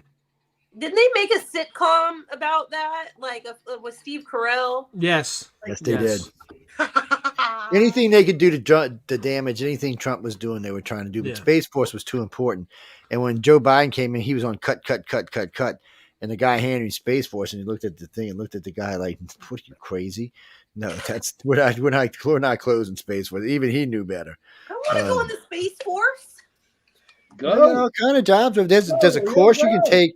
There's a course you can take and become an honorary space cadet and work your way into that. It's I'll ask the good ones next time because they're both space cadets. No, Shame on you. Even if they had Randy, open enrollment shame for the on Space you. Force. John is a I'm friend of dead mine. Shame serious. on you. Shame on you, but you space cadet shit. Space cadet. Oh Lord. No, NASA. You mean the moon landing? What's not? Why you think we faked the moon landing? So I got a question. Before we even get into all the reasons why it wasn't fake, I got one question for you. How did we get NASA and China to lie for us in North Korea? They were tracking what we were doing, so they lied for us. If we didn't land on the moon, they lied for us. Why? And how many times did we go to the moon? What, 6? They lied every time too. So the Soviet Union lied for their worst enemy ever in existence of the planet and covered for us to go to the moon. You really believe that, right? And wait, it's worse than that. There were 250,000 scientists and over 60 tracking stations. All of them people would have had to lie and cover for us. Yeah. All of them. We're not talking about anything else. I just want to know how you got them to do that. I'd like to know that trick. I would become like a god on this planet, man. Just somebody tell me how that works. Stanley Kubrick, by the way, who was accused of faking the moon landings, plural, flat out said just before he died that he didn't fake those. But it doesn't even matter now. Why did the one astronaut was saying that? Or Buzz Aldrin, because he always says that. So I met Buzz Aldrin. I met Buzz Aldrin and Edgar Mitchell in Washington, D.C. about 10 years ago. I've met them more than once, but that was the very first time I ever met the both of them. It was an honor too. I mean, they were heroes of mine growing up. So I was like, so I was talking to Edgar, and we were talking about extraterrestrial stuff because that's what the conference was about, and they were both there speaking. So I said, Buzz, I said, so what did you do? You just hung out and watched TV when everybody went to the moon? Is that why you're so pissed off? And nobody went. He started laughing. And Edgar looked up. He said, when are you going to stop that? He said, the conspiracy people just eat it up like it's candy. He said, I know, it's so fun. And you could see the big smile and a shit-eating grin he had on his face. And I said, well, if I officially asked you on official capacity, did we go to the moon? He said, of course we did. He said, you think I let them do all that torture training just so I could sit around and watch some shit go on? What are you, crazy? I'm a test pilot, man. And that was the number one thing right there. How did you get all them test pilots to lie? Test pilots are getting crazy. I've met several over the years. And the politest way I can say it is they're getting crazy. They're nuts. Yes, they make them tank guys look like pansies, man. I'm telling you what. What you talking about, man? Even though they're only allowed to fly 8 hours per day. It's I know. It's too taxing. Yeah, and it's panzers, not pansies. Panzers. No, they what do you mean? All pilots are crazy. I mean, that's just a given. You got to be. I mean, these guys are doing like cutting edge stuff at the top of the world. If they make one mistake, they're done. They're dead. Let me rephrase that. Anybody who gets behind any vehicle with sticks in front of them and weapons coming out the front of them is crazy. Yeah. You have to be, because, it's a 50-50 chance when you hit the field that well, maybe if you're an American, it's maybe a 70-30 chance that you're going to live. But still, do you really want to throw them dice out there? Yeah. What do you mean? I would. So, Jimmy, I don't think you'd be smoking a blunt in the tank, man. No, definitely not. Dude, definitely. I was in the service. I didn't smoke weed when I was in the service. Were you crazy? There was too much shit going on around me to smoke anything. You're not smoking. You're not smoking around any of it, because it's all you got jet propulsion, like JP8 jet fuel. Shit go blowing up all around you. Yeah, you don't want to have any lit anything around any of that stuff. I worked. Bruce, I worked on Harriers. Yeah, they were pretty interesting jets. One of the first times I ever seen a Harrier, the whole base went on alert. It's like 4:00 in the morning. I hear we'd been out all night. I'm like, what the fuck is going on? So I'm all hungover. I'm looking out my. Well, I'm actually hungover. I'm still drunk. I'm looking down the runway, and you see this V whitish thing with these colored lights. Cool planes. They were Harriers, just sitting there. And then all of a sudden, you see the whole V tip up like this and start moving forward. It did kind of look like a UFO. I mean, it looked kind of trippy. And then I said, and I stopped for a minute. I said, "You know what that is, Joe?" Because I'd seen Harriers before. I was like, not like that, but I'd seen them before. I was like, when they got closer, yeah, they had scramblers because they were in and out. It was a flight coming in just going to be maintenance and sent back out within 2 hours. But it was crazy. Whoever was in charge of the tower that night just panicked. I mean, every major button he could flip, everybody was woke up. The freaking captain that was running the base, the colonel that chaired control, everybody was woke up. I was like, Bet you he was cutting potatoes for the next couple of months. I don't know. I'd never seen him on the base again, so I'm not sure what happened to him. I know he was never in a He was in the tower kitchen again. cutting potatoes. I was like, what is that, Marco? Well, no, serving is serving. It doesn't matter what branch you're in. When you're serving, you're serving. You got to. What do you mean you got better chances to live and die? Well, it's true. In some branches, it's easier to get killed than in other branches. Anytime you're a foot soldier, the chances of you dying go up immensely. Yes. But Well, Joe, yeah. being in the Navy, we're out in the middle of the ocean, right? Yeah. We're not going nowhere. So Well, for me personally, when I was a PC on the deck, when I was working the deck, it was more dangerous for an enemy coming in would have been less dangerous than what we were doing on the deck. I mean, the flight decks are ungodly dangerous. There's so many people, so when I'm standing there, so it's me standing in the PC, so I'm running all the things around me for the launches. And so I got this guy over here and this other guy here, this guy over here with the catapult, this guy over here is doing the steam, making the steam pressures right. These three guys over here servicing the jet, moving things, removing chalks, making sure every pin, everything's removed before we release this plane. And then you start seeing salutes like on the cover go off, and you'll see me go into a stance where I'm halfway squatted, and you'll see me, and that pilot's hand goes up. I take the last look. I don't see any hands come up. As I go down, I let my hand go down, and I just duck, and you could feel the wind just push over you as the jet goes by. A couple of times it knocked me into the canopy hole because the backwash caught me. It's dangerous, and it's easy to get killed. One little bitty mistake can push you off the boat. And the bad part is one little mistake get more than just you killed. You get the pilot messed up. Can you see a loaded F-18 Hornet full of missiles running to the side of a conning tower? I mean, Jesus, man, shit blowing up all over the place.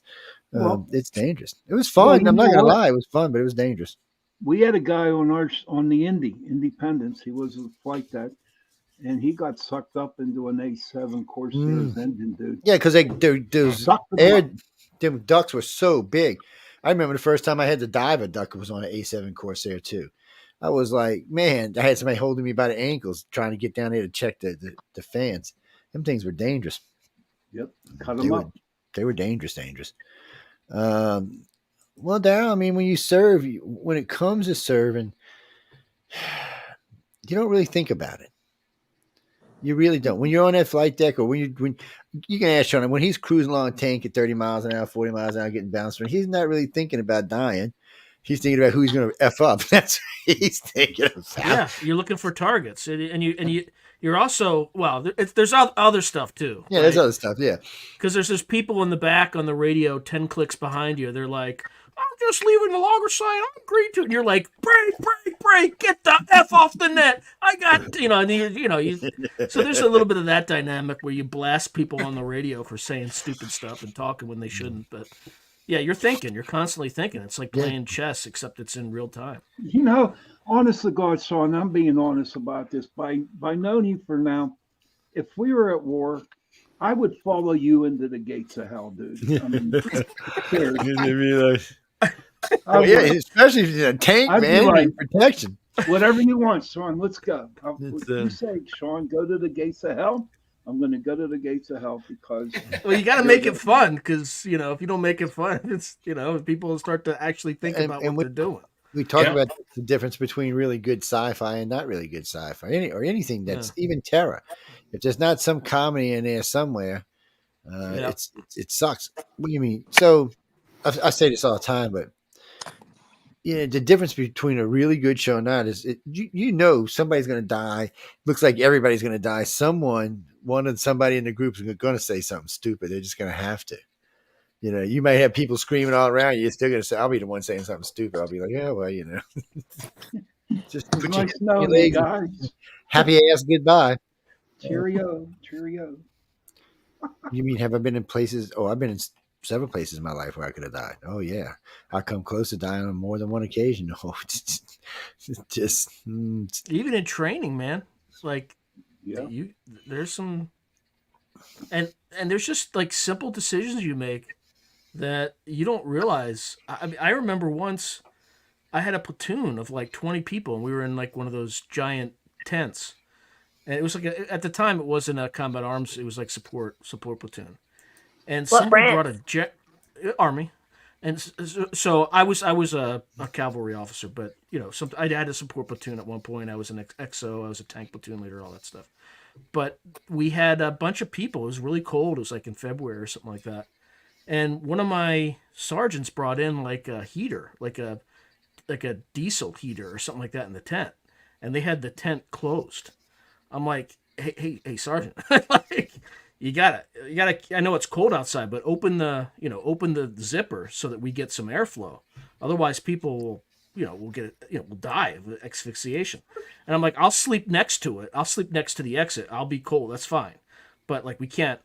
The next day, in our sister platoon, support platoon, 2 soldiers died of the very same thing. They just didn't, they had zipped up their tent and just, suffocated to death from carbon monoxide poisoning. Yeah. So like just little things that you don't think make a difference, Yeah.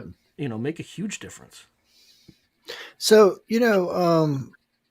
this is kind of on a slight topic change, but we all know that last Friday when we were in air, of course, the Russians were getting the shit killed out of them.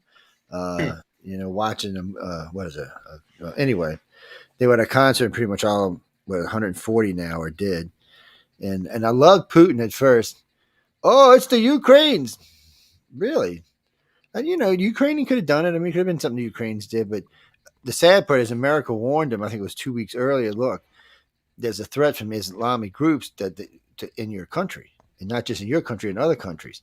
And they warned them in other countries, and sure enough, and pretty much, I think they caught 2 of them, and they said that's pretty much what they're sure. But, of course, Putin still wants to blame it on Ukraine because then he can use nastier weapons, I guess. Is what Yeah. I'm looking for. Look, I'm gonna have to speak. Again, I don't like Putin, but I'm gonna have to speak on Russia's behalf. That's how you deal with terrorists. He cut one of those guys' ears off, right? Made him Showed eat him it. on television. Like they don't, like the Russians don't mess around, Yeah. right? We play fraternity pranks on terrorists, and it's like it's a big scandal. It's Abu Ghraib, right? But like the Russians, they do serious stuff, and that's why they don't get as much terrorism as we do, because they don't mess around. They don't mess around. They basically treat you like you're beyond the laws of beyond human laws because you're inhuman. Well, foreigners So we're just have gonna- no rights in Russia. That's nobody. It's hard for people to understand that, but it doesn't matter what country you're from. You have 0 rights in Russia. You have very little rights in America, by the way, but you have 0 rights. And Russia's going to deal But at with least you the the way they Russians want to. don't BS you about it like our authority, like our system does. Like they just tell you what you do something barbaric, and we're just going to treat you like you're not human. We're going to slaughter you like animals. And Well, they learned those Gestapo parading them, man. tactics from World War II from their buddy Hitler just before he attacked them. So they've used those tactics ever since. Well, they have a long history of sorts So, of things. so what? Yeah, so, they're not shy about it either. Let's look at this attack. So if this had happened in the U.S., we'd be laying waste to at least one Middle Eastern country right now, probably Iran, because we've pretty much laid waste to Iraq and Afghanistan. So yeah, but There's we not also much have left for us to protesters bomb. blocking the street about, oh my God, their human rights are being violated. yeah, but when we You go to know, war, like- we don't care about shit like that. We just go Yeah. kill people. It's and no one, and then that would even be more of a reason for Trump to come in. So with the country already thinking Trump's going to win, and we go to war, it just would just help him to get in. Even though I don't know if he'd make a good wartime president. I mean, what experience he has. Wall Street is not really, blowing the shit out of the Russians. Let's be honest about it. But it's pretty aggressive. Yeah, I honestly don't. One See, the thing thing about is, him, he'll listen to his generals. He will listen. he To them. will listen. But the thing of it is Trump and Putin kind of already like each other a little bit. So I don't think you're going to have, even though Trump slapped some serious sanctions on Putin because he's being a crybaby. But I don't think Putin wants to go to war with Trump because he thinks Trump's stupid and might just end the world just for shits and giggles. So I think he's always Xi is there. the one who would have to be worried about Trump. He's the guy who would have to be worried. Oh, Trump. Xi is always worried about Trump. The one who's scared the most of Trump, of course, is Xi. I mean, is what's his name from North Korea? Kim Jong-un. Jong-un. Him. He's. When I still remember Trump said, "I will send someone over there to kill you, not once but twice." And we didn't see him until Trump was out of office. Yeah. And not even then. It was almost a year before he came out after Trump was out of office. Trump scared him because Trump was, and you never know, Trump might have sent the CIA or the NSA or somebody over there to kill his ass. So even though we would have never done it, but he's stupid young, didn't know that. So he just wanted. We do those sorts of things more often than you would think. Well, we do. CIA. It would be like what's it called? I'm blanking, but it would be like Delta, SEAL Team 6, like those types of people. Well, no, that's who sends it in, but usually the agency the NSA controls everything inside the USA. That's why everybody always thinks the CIA controls Area 51, but they don't. NSA controls it. It's inside the U.S. Their only interest in Area 51 was during the SR-71 and the U-2 and the some of those spy plane missions.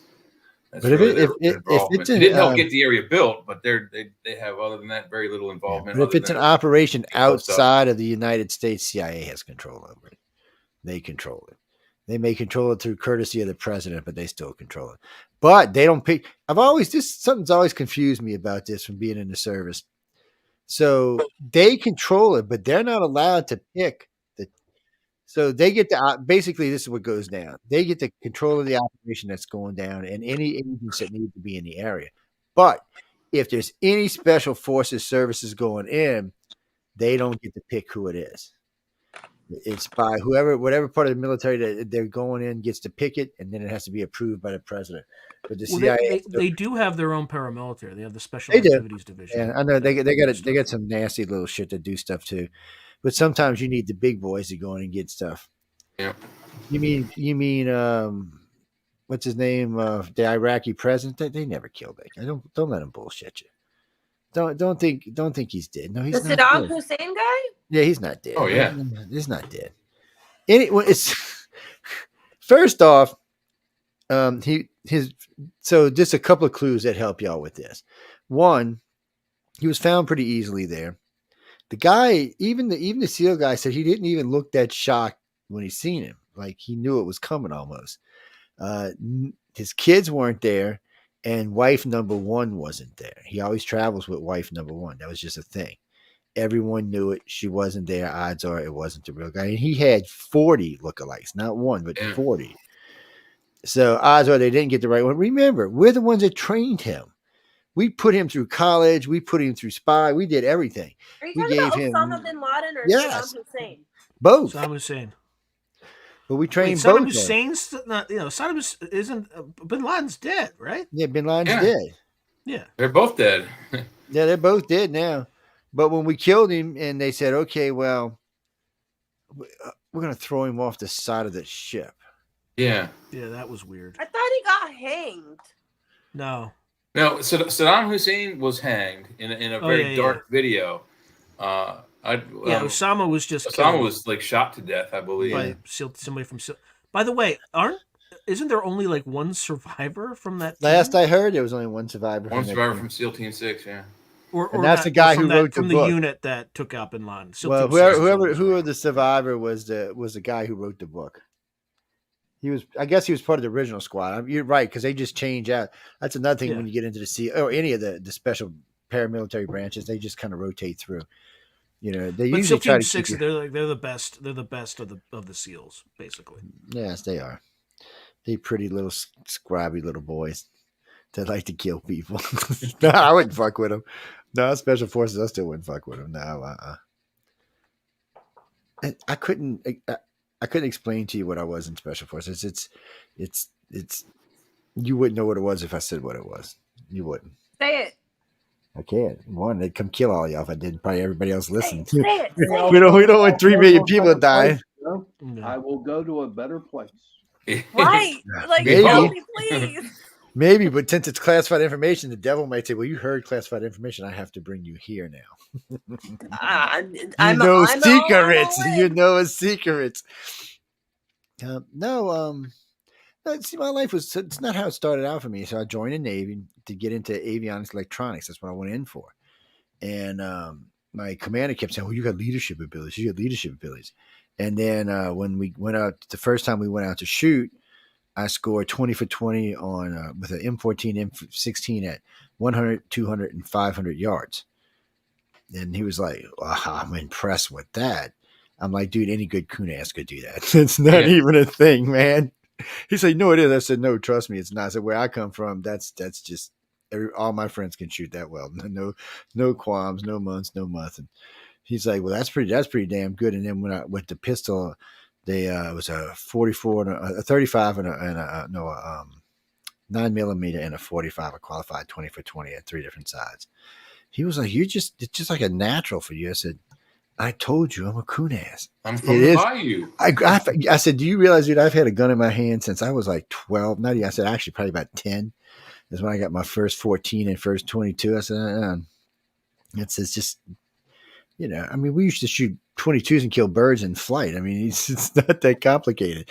But anyway, guys, so there was that and a couple other things. And I had really, really, really, really, really, really good computer skills and really advanced avionics electronics. It put me in a unique position that would offer things that was not readily available to them. That's all I can say.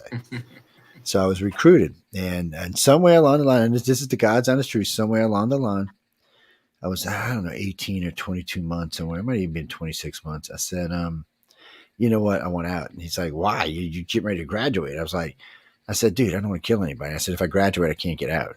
I knew that. If I graduate, I was not getting out. I knew that. I said, well, look, I said, you know what? I said, I'm not leaving the service. I said, I just want to be put back into my after classes, which is advanced avionics, advanced electronics. And I said, that was about that. Man, even though they promoted me when I got out, I went from enlisted to an officer. They promoted me to full lieutenant. I was a rent-a-crow, which is enlisted. I was E4. I went from E4 to lieutenant. That's unheard of. Unless you're at wartime, that's unheard of. That's just unheard of. I didn't even have to go in front of the board, which is also unheard of, to get an officer's degree. I mean, as far as I know, every time you get a rank change, you got to go in front of them.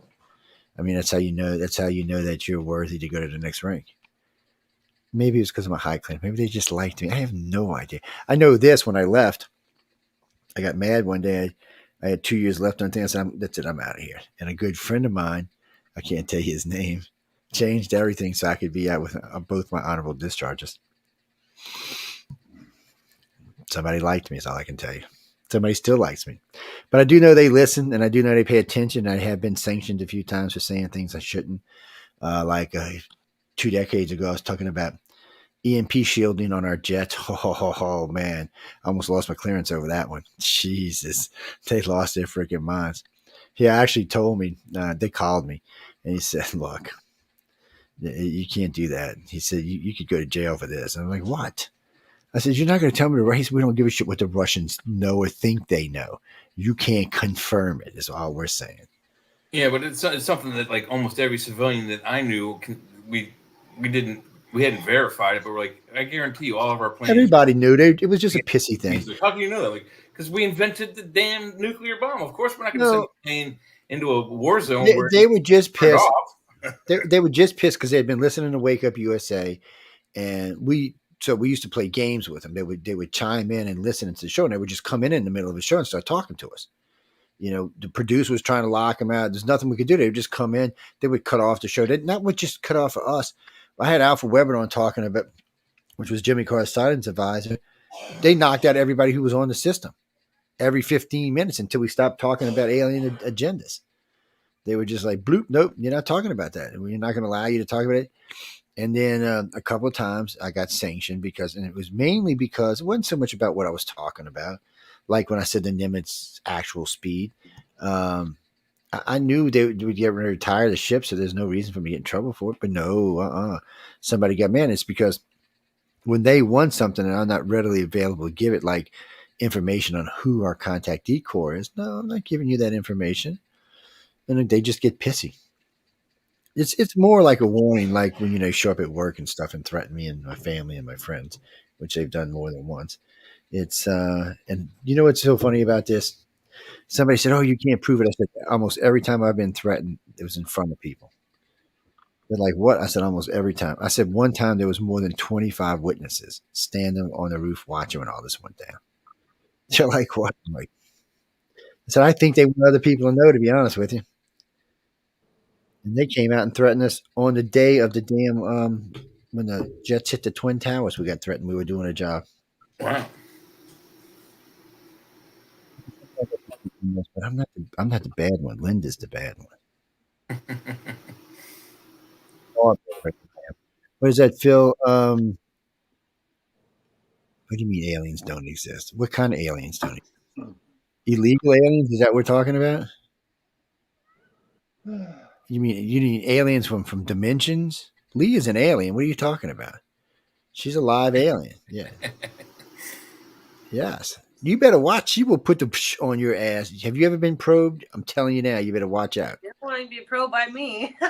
Look, see the evil laugh? Look, y'all better watch out. That's all I got to tell y'all. Y'all got to be careful here.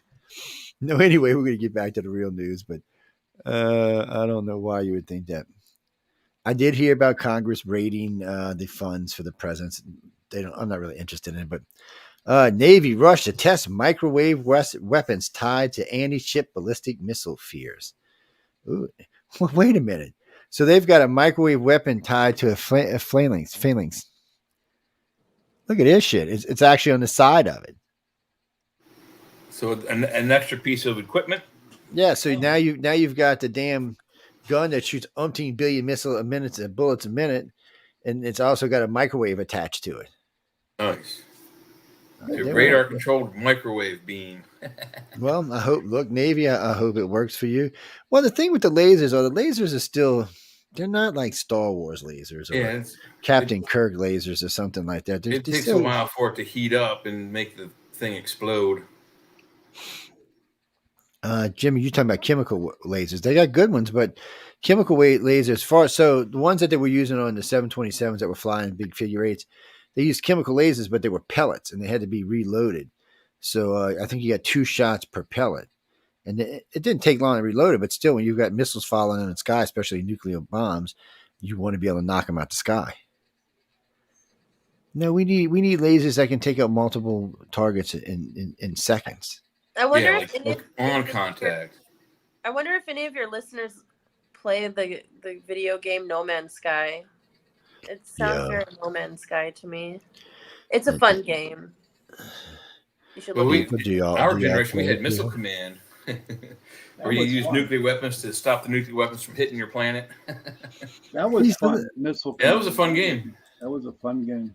Man, I get drunk in the enlisted club and blow the shit out of them damn things, man. You know what? Life changed when I got promoted to being an officer. It kind of sucked. I couldn't hang out with most of my friends, not without getting them in trouble. Yeah. It just kind of was more money, though. I'll tell you that much. Well, what's this? American CEO spills secrets from Jinping's meeting. China's president gave tough answers on everything from economy to chips to Taiwan. Ooh, I want to hear this. Xi Jinping must be. So she's got a big problem. He has to have America investors for his company to survive. And right now, we don't want to put no money there. He's also got a problem because he can't let us keep conquering the world because his job is to conquer a world. But he still needs our money. So you can't conquer the world and put us out of business because it puts you out of business. The Chinese just haven't realized they can't survive without us in Europe. They just can't.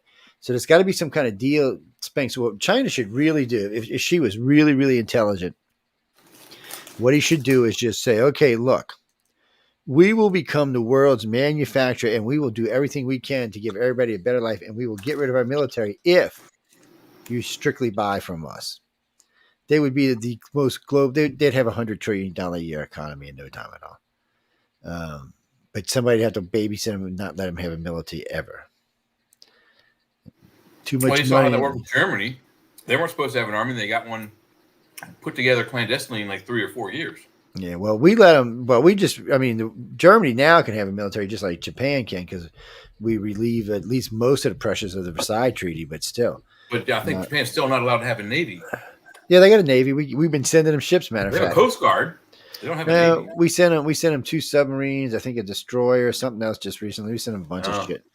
It's What do you mean, Clark? Why they can't? Because they built one of the most badass navies to ever sail across the freaking ocean. That's why. Yep. That little tiny island nation, they had a freaking badass navy. The only navy that could even compete with us was theirs. And had they gotten our carriers on that first attack, we would be speaking Japanese. Russian. Very likely. Yeah. Or Russian. But the Japanese taught us a lesson. Now we don't keep more than one carrier in any port at any one given time.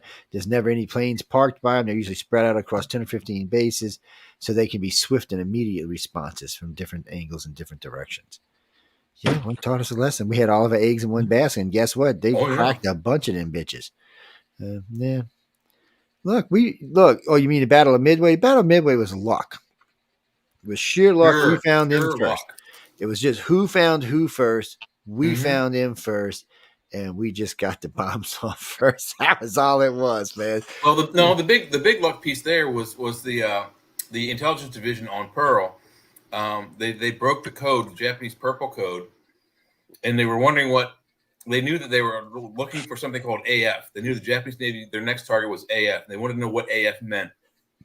So they had Midway send an uncoded message back to Pearl saying that their freshwater condensers are going on the fritz again. Can they send parts? And then Kwajalein Atoll, which was the listening post for the Japanese, send a message back to Japan saying, "Oh, AF is having trouble with his water condensers." They knew where the target was. Once they knew that, it was all over for the Japanese. Even if they found our fleet first, we still would have crushed them because they didn't know we were there. They expected all of our carriers were gone. They thought one of them was completely destroyed and that the other 2 were down at Coral Sea, like 4 or 5 days away. And unfortunately, they found that they weren't. They almost sank to Yorktown there. Yeah, 4 major carriers in like one afternoon. It was a hell of a fight. A lot of people died. I'm sure there was a lot of shark food in the water that particular. Oh God, yeah. Ensign Gay is lucky. It's I'm serious. I should have. No, we got a break. What are you talking about? If we went to war before January 20th or 22nd of next year, Joe Biden would be the president while we were at war, and he would command our military fleet, our military everything. Oh Lord. Yes. Well, so let me ask you this question. All right, let me ask you this: do you think the U.S. would deliberately go into a war to keep Biden in as president? The Democrats would if they control the Senate. Yeah, they would. But there's not. That's mostly an old wives' tale. But you can still have elections even during wartime. The only way that wouldn't be is if we were like in some kind of nuclear war. Then there probably wouldn't be because we would probably just execute. Actually, we'd probably just execute Biden and remove him if it was a nuclear war. But regular wars, there can still be elections in a regular war.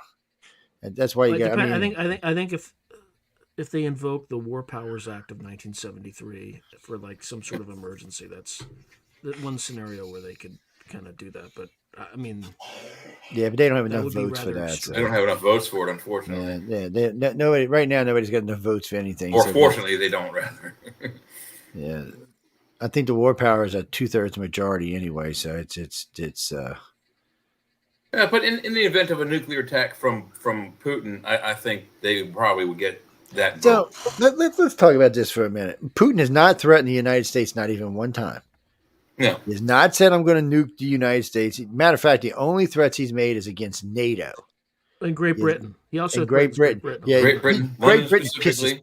Well, Germany pisses him off too. Great Britain and Germany, really, because Germany used to buy a lot of gas from him. I remember when Trump told Merkel, what are you doing? Why are you making your enemy rich? Now she done found out the hard way what was going on. Well, they were laughing at him during his speech to the UN, where he was talking about how they were dangerously coupled to Russia's or to manipulation by being tied to Russia's oil and gas industry. And they were smirking and laughing at him. But he was right. Yeah, well, she admitted it. Later on, she said, I can totally mistrust Trump. because there was this thing going on with Biden, and they asked her, and she said, no, she's out. I would have to endorse Trump. I totally misjudged him. Pretty much everything he said about Europe has come to pass now. So, Is it true that Putin wanted to take Alaska too? oh, his people want him to take Alaska and California back. Yeah. Yeah. I think he was claiming it Fat wasn't a chance. fair price to Seward or whatever in 1867. It's beyond. But I mean, he did say he wanted it back. But he said he was willing to take it to the World Court to get it back. Yeah. Go So- pound sand. let me tell you what. Even if we lost in the World Court, we're not giving Alaska back. It's ours. You can forget it. That'll start a war. There, we're not giving it back. Oh yeah. We're not going to let you have a place to put your troops on our soil. He can't even populate the Russian Far East, right? Yeah, no. He doesn't have enough people to populate it. So why He's would killing it's them just all. ridiculous? What's He's that? sending them all out to be destroyed. Yeah, he's sending them to war. Yeah, absolutely. What do you mean, kindred? No, Russia. I think we said, what is it, 140 million or something? They're way down. They've been going down, not up. They're in trouble. Well, China would love to take Russia. Russia's full of resources that China doesn't have. No. They would love to take Russia, but the U.S. couldn't allow them to have it. No, it'd give them too much control. Number one, they'd be by a massively large country, and with China's 1.4 billion, they could spread out across Russia like it was nothing. It'd be which is growing what room we for did in the them. Russian Civil War. Remember Wild Bill Donovan in the OSS? Oh yeah, it's He was a colonel. He led like a regiment inside of the Russian Far East. Was fighting communists back in like the 20s. That dude was nuts. Christopher. No, China doesn't consider themselves a communist nation, but they are. It depends who you ask over there, but there's a lot of different governments they try to hop under and hide under, but no, they're a communist government. The reason they say that is because from the middle government down, it is kind of an electoral. You can be elected to serve places. You don't have to be assigned, but the majority of the control and the money is in the Communist Party. That's why Xing's panicking right now because everybody thought Ping was going to be it. He was going to be the next guy until he was 80 years old, just like the last guy. But they're getting worried now. They were supposed to they were forecasted for like a 16 or 18 trillion dollar economy this year, and it looks like it's going to backtrack to 11 or 12.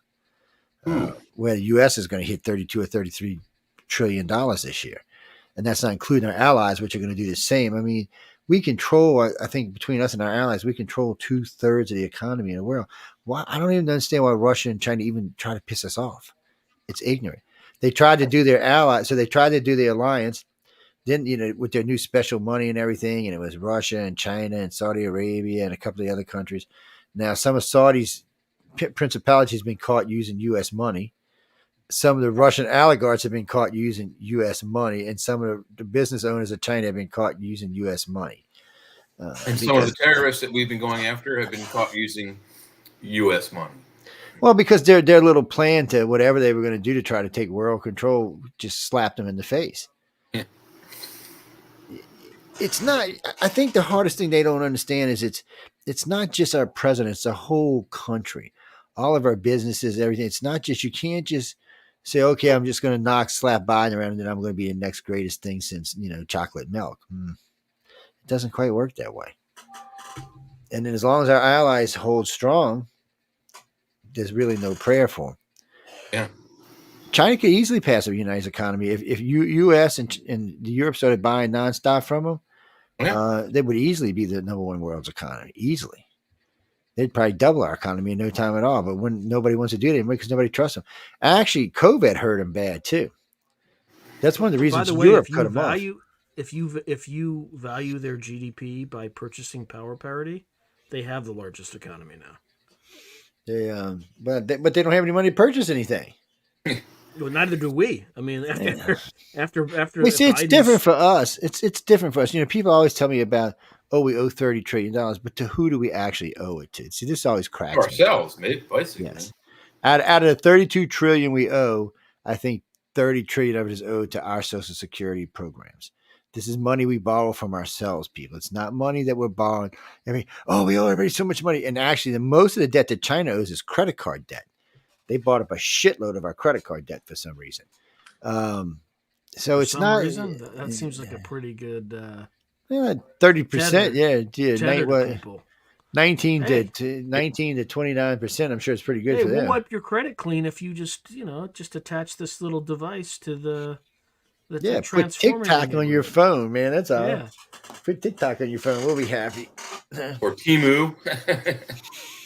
But we got to go to break right quick. What is it, Jerry Lee? And I see all y'all crazies in here tonight.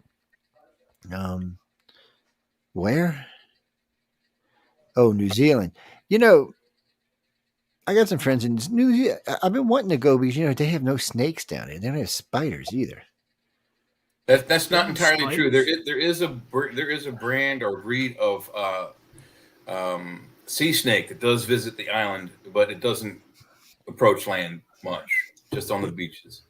Other than that, there are no snakes. Yeah, you can roam around there. You can go to Hobbiton and then stay over for a night and live like a hobbit. Yes, it's just it's like a different part of the world, people. I'm just telling you. It's not like living in the United States. No, it's not. I got some good friends down there. Matter of fact, I got a couple that are in politics down there. The people of New Zealand and Australia are the number one country of people who prefer to walk barefoot. And I wouldn't do that in Australia. They got the 20 things that'll kill you dead with a single bite. Just as friendly as New Zealand is how horribly bad Australia is. I mean, everything over there kills you. Yeah. They got the most diddly everything. Yep. And I'm from Louisiana where everything is diddly. Oh, no, people. So, there's a commercial that says why you shouldn't move to Florida or Louisiana, right? It's a great commercial. You should watch It'll be gator bait. There's a lot of diddly stuff down here. A lot of diddly stuff. Well, spiders, the two worst ones we got are the black widows and the brown recluse. The recluse scare everybody more than the widows. Even the widows will kill you. Widows are the worst. Yeah. And no, the brown recluse is worse. Yeah. So the widow. Yeah, the widow, if it gets you good, will kill you. So you don't have to worry about it. You're just going to die. The recluse is a whole different thing. The flesh begins to die. It can be a horrible, painful thing if it gets you, especially if it gets you good. Yeah, it causes like necrosis, right? Yeah, it causes all sorts of shit. Actually, it's a nasty bite. It takes months to years for that wound to heal. What's it, Frank? No, we have water moccasins and we have diamondback rattlers, and we don't have those. We have panthers and bears and alligators. Everything down here wants to eat you, man. I'm just saying. We have some of those same things up here in Pennsylvania, Maryland, not in the same amount of quantity. But we do have timber rattlers, which tend to be, I think, a little bit bigger than diamondbacks. Yeah. But still. Well, we have 3 different types of rattlers down here, but the diamondbacks are the biggest we have. No, we have mosquitoes that can carry your car off. Yeah.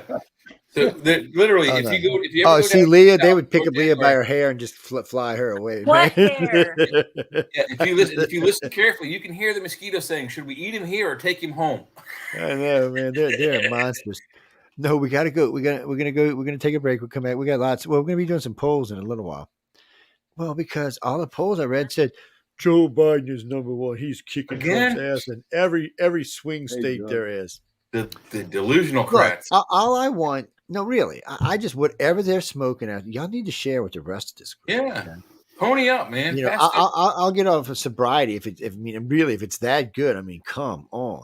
What was that song by the little the band from the islands? Pass the Dutchie on the left hand side. Come on, share it. Let us all share the delusion. But anyway, we're gonna go to break. You got some. Now we got some Black Slabs coming up. You'll hear it in just a second. What do you mean? No, we'll talk about now. We're going to talk about your favorite subject, which is NASA, who loves and has all your children, all that wonderful stuff. It's there's another thing for what NASA stands for, which I'm not going to say because it's not respectful. But anyway, let's get the music up. And we had a good audience tonight. It's a little crazy, but anyway, guys, we're gonna pop some Black Sabbath up, and we'll see y'all in about 3 minutes, actually. So we'll see y'all in 3 minutes. Stay out of trouble.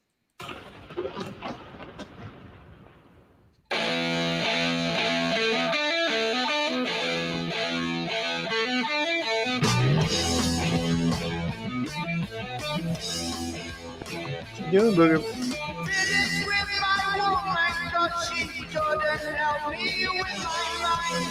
People think I'm insane because I am frowning all the time.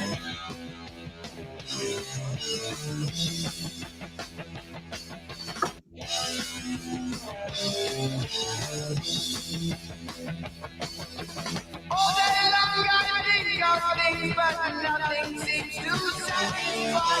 Think I'll lose my mind if I don't find something to pacify.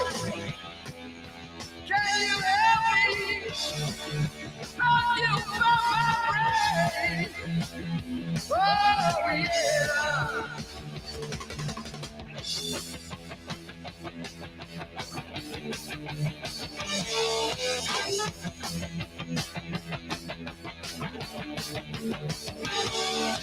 I need someone to show me the things in life that I can find.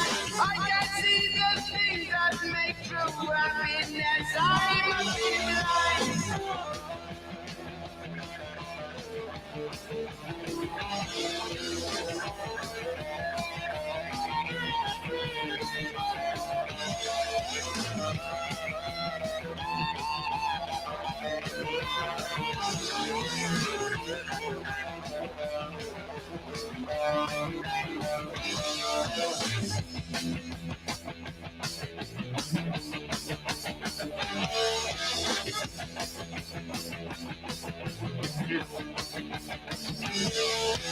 Make a joke and I will sigh and you will laugh and I will cry. Happiness I cannot feel like love to me is so unreal.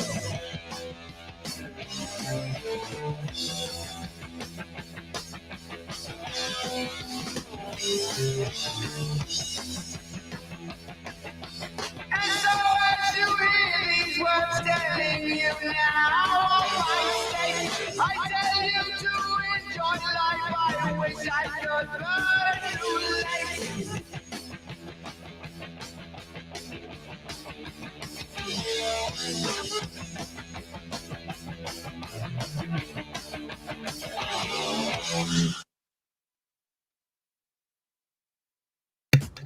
Let's just drop your happy butt out on the road and let you go like that. I know that was Who like listens to Nora Jones after Black Sabbath? Nora Jones. Nora see that? Jones is Nora Jones is actually pretty good. Depends what you're listening to of Nora Yeah. Jones, but she's one of my favorite ones is a really jazzy one she sings, but it's not for everyone. Let's just say it's well, you know, I got I guess what you'd call cover taste, and then I've got unique taste. It just depends what it is. Like one of my favorite shows done by JoJo. What is it? Oh man, what is the damn name of that song? Anyways, I also like some done by what's her name, Ward. She does some pretty good stuff. I like some deep jazz sometimes. I get somebody in my house wants to commit suicide when I listen to that kind of stuff. We're not gonna mention their names, but I do like some of that stuff. ZZ Ward, I like she's good, and I can't remember JoJo. She talks. It's a kind of sort of rappy, punky, little slappy around you kind of song.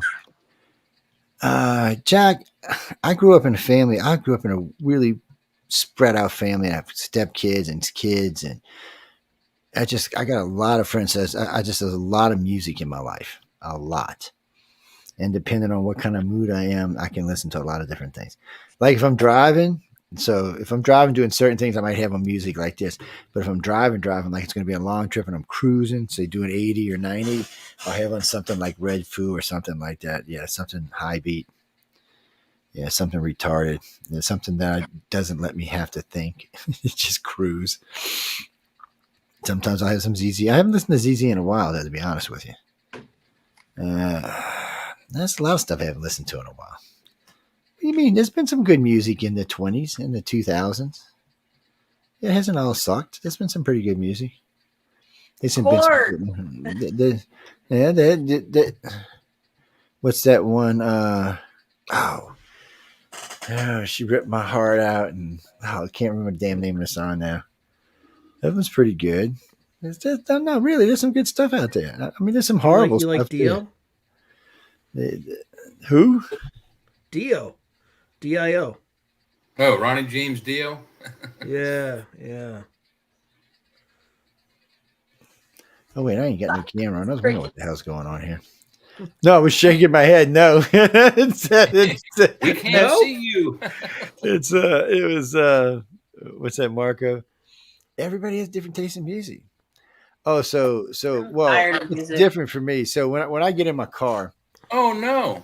so on Hey. one of my things on my car, I've got about 1,800 songs, and then on the new phone, there's about on YouTube, there's about 500 or 600 that I can have access to when I'm driving. Yes, I just flip it on the phone and go, or flip it in the car and go. And then my pad has probably about 1,100 songs on it. Well, just because I never know what kind of mood I'm being in. And if I'm driving for a long period of time, I want to have a good choice of music to listen to. I'm not going to listen to every song. I'm going to skip through them. Yeah, I'll be flip. Oh, yeah, let's listen to that. Flip. And then I'm bad about only listening to like half of songs, too. I get a lot of trouble for that. Here's some sad news I just found out. I'm putting it in the public chat. Lou Gossett dies at 86, or what did it say? Yeah. 87. Yeah. Yep. I liked him. Is Yeah, he the guy 87. that played Enemy Mine? Yes. He was in Enemy Mine Louis with, Gossett. He was also in An Yeah. Officer and a Gentleman. He was the instructor. Mm-hmm. Enemy Mine was Yeah. like one of my favorite movies when I was a kid. Him and Dennis Quaid. It's a pretty decent Yes. movie, yeah. It actually showed Dennis could actually kind of sort of act. Oh yeah. Kind of, sort of. Well, kind of, sort of. I mean, he's Dennis I Quaid. don't Come know. on. Inner He's only Space got- was really good. That was a very funny movie. Great His- concept. His acting was interesting. We'll anyway, we'll leave that alone. Snake Plissken. What are you talking about, Snake Plissken? Snake Plissken, Escape from New Yeah, York. that's not Dennis Yeah, Quaid. he was It's was not Dennis married to- Quaid. Yeah, that's No, Kurt Kurt Russell. that's not Dennis Quaid. That's Kurt Russell. Kurt Russell is Snake. he was married to one of the little skinny short blondes. I can't remember which one. Goldie Hawn. Yep. Yeah. Why do I know all this Hollywood crap? I need Well, to no, look because up- there's two couples like Maybe that. you live out there? There's two couples like that look alike, and I would always get them confused. California. I'll be out.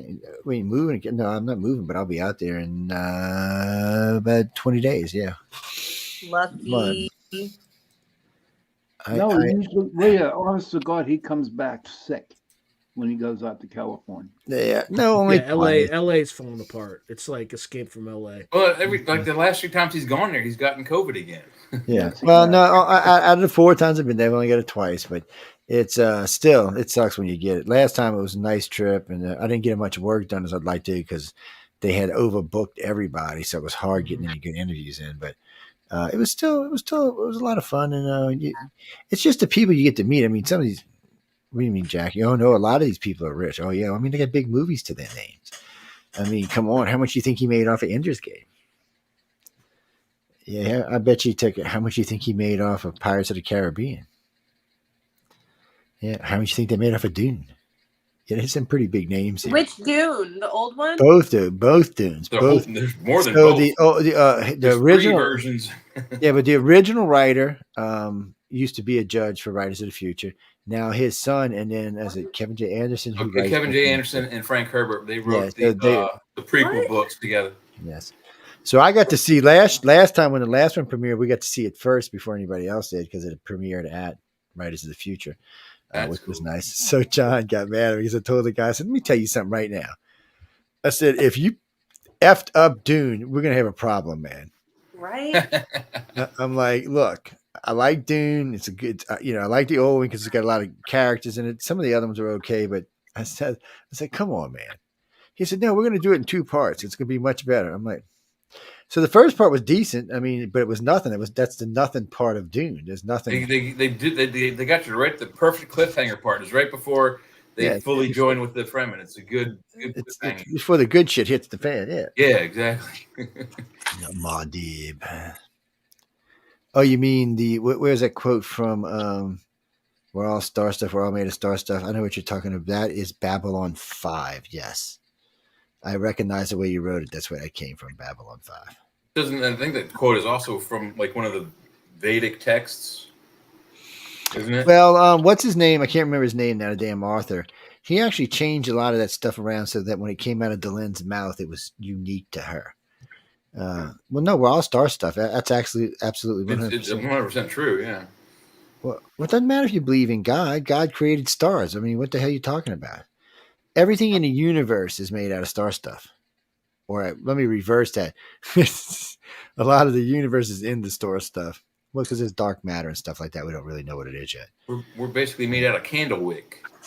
Whatever was burned off from the stars becomes matter. But what's interesting about this, if you were to meet an alien from a different star system, even if he was like us, because of the type of rays that sun gave off, you could actually identify him from that solar system. So if we were traveling through the cosmos and they wanted to find our home, all they would need was some of our DNA to be able to find it. Yeah, because we have that star stuff we're in that's part of us. Yeah. Unless aliens brought us here from a different place, it's part of us. I always tell you, though, stop praying to Gaia because we're probably not from Earth. You're still going to piss her off, man. She's going to evict us. Our tears and our sweat are the same exact chemical composition of the oceans, and that's because of the genetic design that's been thrust upon us by multiple species. But none of the other animals, their water doesn't match what's in the ocean. Denise, most of the authors and most of the authors that Write of the Futures has some decent sized books to their name, or some huge ass publishing groups to their name, like Wesley Dean Smith. I mean, Orson Scott Card's a winner. He's got tons of books. There's a lot of big writers there. It's I'm not an author, so I go for different reasons, but no, I go to torture the authors. That's what I go for. Somebody's got to teach them what media is like when they get in the real world. Jesus. Especially if they write the next Dune. They're going to have reporters up there, what's-its. Well, Randy, I like to make friends with all these people because sooner or later, somebody's going to be the author that writes a really next great big sci-fi movie. Maybe it'll be me. That's cool, too. Hopefully it'll be near sci-fi, near now, whatever the hell you call it, near future sci-fi. What the hell? I never can get that right for some reason. I like near now sci-fi. Yes, that's why I liked Babylon 5, and I liked Farscape is not near now. Farscape is flung out in the universe somewhere. What the hell are you talking about? They're in another galaxy in Farscape. No, but Babylon 5. Star Trek is more near now. Star Wars is more near now. Yeah, so you got the new what you had Enterprise would have been considered near now, and then Babylon 5, Expanse, Altered Carbon. You mean 1999? Really, Based 1999? It would be considered near now. Yeah. I want my money back on that one now. After watching, I was ready to jump off a bridge somewhere. It was a good show. I mean, Jerry Anderson was creative as hell to have spaceships that are basically marionette puppets. Dude, what's this? You've never seen 1999? The Space Eagles, they were marionette puppets that's how they made them fly through the set. Yes, the husband and wife were they were real. Walter Koenig and what's her name? Yeah, they were real husband and wife in real life. Mm-hmm. It was just too campy for its own good. Hey Lee, how you doing, man? It's well, you mean you're talking about Galactica, the first one? Yeah, the first Galactica was campy as all hell. Yes. It was no, really, it was Babylon 5. There's some campiness in there too. Oh yeah, there's some campiness. There's some crazy shit up in there. It's good though. Well, Babylon's just the only reason I ever liked Babylon is because it really makes me feel more like what we're going to be when we start meeting aliens. We'll have our little base and we'll be in everybody's business. We'll be spying on everybody. We'll be cutting deals. We'll be sticking our nose in other people's wars, going and killing people that are less than. No, that's us. Until something changes. What do you think? When we get in space, we're going to quit that shit? No, we're not. That's not going to stop. We'll have some advanced race that's completely enigmatic, like the Vorlon, and then they'll come kick our ass. Yeah. It's What about Lee is saying Fringe was a great show? Do you all ever see that? That was a great show. Oh yeah, it was a good show. Yeah, Fantastic it was like multiverse sort of stuff. Yeah. Right. Sort of X-Files meets Sliders, kind of. Yeah. Some other kind of weirdnesses. Mhm. Jimmy, look, there's a lot of weird stuff goes on. Wait. You mean What was- What was that Good. show from the 90s where it was like an alien cop? Alien Nation. Yeah. Alien Nation, yeah, great movie too. Yeah, Yeah. that was a weird movie. Super Yeah. weird. They got drunk on sour milk and they could die if they jumped into the ocean. Oh no! Now they had been salt ocean. If it was freshwater, they were fine. They just Yeah, couldn't the do it. ocean- And they Yeah, were our very, oceans very would kill them. sensitive underneath their arms. Yes, very sensitive underneath their arms. Yeah. I guess that's anyway. We're not going to go there. No, people that was around for a little while, and then there was what was the one they remade it a couple times. They used a girl from they used a girl from Stargate to go in the new V. Adrian, she was the evil chick on Stargate. She was the woman of the night on Firefly. Yeah. The old V was better though. That was the superior Yeah. one. You know what's sad? I never saw any of these movies. So Yeah, man, you've been missing out Most some of good them were- V was sci-fi. a TV show. Yeah, V was a TV show. TV show miniseries. How did they end up killing them all by floating poisonous balloons in the sky or something? I forget. It was a virus. They created a virus. Yes. Yeah, they It's dropped that red dust from the It sky. was kind of like the Spider-Man movie where the lizard tries to blow a virus into a rain cloud and make everybody lizards. The exact opposite. Oh, you mean the Gorn? Yeah, no. See, that's where Oh, Star that's Trek from gets like itself Land in of the trouble. Lost or something, right? Land of No, the Lost that's was the awesome. original. Yeah, but the original Beast Star Are Trek, Among Us. the original Star Trek, Kirk Oh, had to yeah. fight a Gorn. Yeah. So Yeah. if you've seen the Gorns in the new Star Trek, if that was They're what Kirk was all fighting, digital. well, no, what I mean is, if Kirk would have had to fight that, his ass would be dead. He'd man. been toast. He'd been I mean, eaten. He'd have been eaten for lunch, man. They The need to get their shit straight retcon they here. said for the guy, it was Janos Prohaska. He was a Russian or Serbian animal actor. He did like almost all the monkey stunts you see in any of the old movies. But the reason why they said the Gorn was moving slow was because they're a cold-blooded animal, but he's standing in the middle of a desert and he's moving like a zombie. So it was just one of the worst episodes of Star Trek ever. I know. It's I don't know. Sometimes you just gotta wonder about stuff. Let's see what we got here. DC may go. Wait, what? DC may go to Trump. Wait, what? Oh, of course. Sometimes. So some of these when they post polls always crack me up. I'm thinking somebody's like, excuse me. Somebody's on crack. Presidential election polls for 2024. Let's see. Joe Biden is ahead by 10 points, right? Yeah. So this is 2024. Oh, this is primary elections. We don't really care about this. The primary's over. Get over it, people. I mean, really, the primary is done and over with. Let's go see what we got going on here. Time magazine has a caricature of Biden on his bicycle, and it didn't look good. It didn't look like it was like complimentary in any way. It was like stuck or something like that with a question mark or something. I don't know. It looked like one of those political comics where they make fun of politicians. Yeah. I'm just looking forward to like how they're going to cheat him this time around. Well, it's going to be hard this time because let's zip through these. Too many polls. people are watching and paying attention this time. So this poll I think they'll ended. just do it. They don't care. They'll just do it anyway. Well, I don't know if they're going to be able to. There's a couple other things going on. We'll talk about in a minute. But so this poll ended March 28th. Trump is ahead nationally by 2 points. This is The Economist, which is a liberal poll, by the way. This is the Forbes poll. This is also a liberal poll. Trump is ahead by 3 points. He's tied 50-50 with him, but that was on March 25th. But since then, he's gained 3 points on him. So the Canadian press, this is what Canadians think. Canadians give Trump 41%, Biden 37%. Oh, even the damn Canadians are liberals. The other Canadian press gives Trump Biden 37%, Trump 41%. And the next one, Trump has 47, Biden has 43. Even they think Trump's going to win.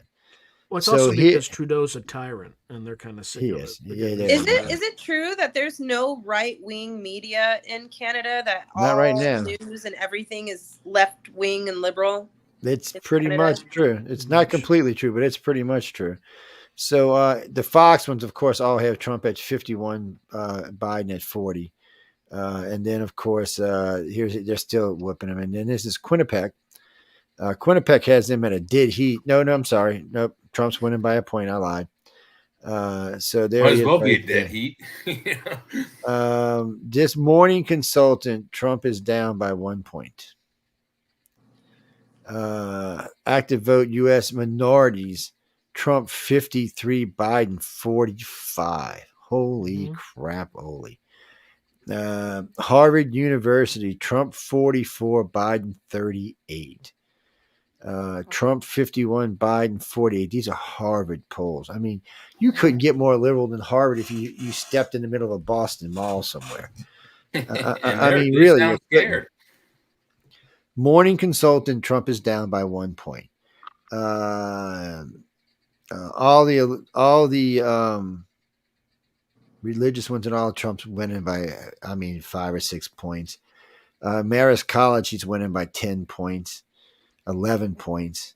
So let me see something right quick. 1, 2, 3, 4, 5, 6, 7, 8, 9, 10, 11, 12, 13, 14, 15, 16, 17, 18. So there's 20 polls. Biden's ahead in 3. What are those 3 polls? What, the 3 polls he's ahead in? Yeah. Quinnipiac University, Morning Consultant, and a secondary morning consultant. That's the only place he's ahead. He's not. So it's two polls. No, yeah. Well, technically it is Basically 2 polls. yeah. Well, technically, yeah, she's right because it's the same college, Same company. different dates, but same dates. So let's go. We're gonna go real quick through these. This is. Let me see. Can I put this up for everybody? And we'll. Hold on. Let's see. Where was I at? Damn it. Oh wait! Before I even get into that, don't let me forget about that. NASA potentially found another habitable planet. We're starting there. So we're starting to number up inhabitable planets. Is that the one that read off that they found like night lights on the continents, like powered lights on the land? Oh no, that's a whole nother one. That's when they think they found industrial signs of industrialization on the planet. I saw a follow up. I didn't have a chance to read the whole thing, but the headline said that they found city lights on the continents, like evening lights, powered lights. It's telltale. It's looking more and more like they found something. Let me see right quick. Where's present at on this side? This damn thing's always getting in the way. Marcia, no, hold on. Well, if I can get this to share the screen, we'll do it this way. Is this one? Yes, it's this one. Okay. All right, hold on. Let me make sure I got it up for y'all. Okay, why is that where I can see it like that? Okay. What the hell? All right, can y'all see it okay? Yeah. All right, so let's go through these real quick. So nationally, Trump's up by 1.5%. Okay, fucking commercial. Excuse my language, people. Really? I mean, really? I should send these people a bill for this. Okay, so Trump, Arizona, which is technically a swing state, he's up by 4%. Georgia, which was a big loss for him last time, he is up by 4.2%. So that he only needs 2 of these swing states to win, too, by the way. Michigan, he's up, of course, by 2. So this whole top row belongs to Uncle Trump. And, of course, nationally, he's ahead. So that's all that really matters. But Nevada, he lost last time. He's up by 3%. North Carolina, he's winning. Damn, Pennsylvania up there causing trouble. Yeah. 0.4%, though. They didn't count me and Sean. That's right. Yeah, but wait, 2 weeks ago, he was up by 2% in y'all states. Yeah. But look at Texas. Of course, Texas 7.5. Alaska, Ohio, Florida, even Wisconsin. See, Wisconsin, another swing state. But he's still got 1%. I mean, where's Iowa? I want to see what Iowa looks like. So there's Indiana, of course. Wow. Okay, Minnesota's a little disappointing. Montana. Yeah, they're a little delusional. Look at Iowa. Yeah, Iowa's like, go Trump, go. You and Trump territory, girl. Do they have up there anymore? Oh, look at California. Actually, this has gotten a little worse there.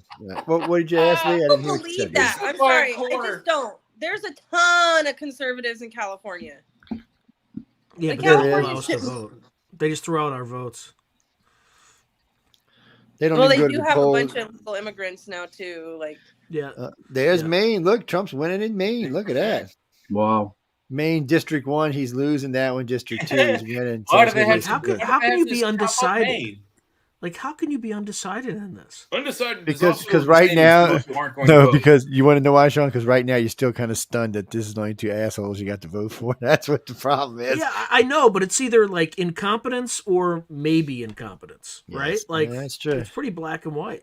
So there's New York, 36-48, 16% undecided. So he could take New York. They got to watch out on it. Last year, he finished up with 46% of the vote in New York. So they better be careful.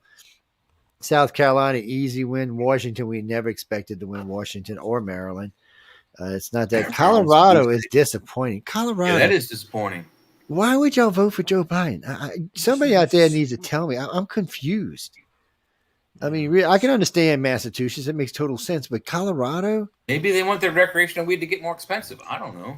I don't know. Look at Utah. You Wyoming. oh my Good gosh, Lord. Wyoming.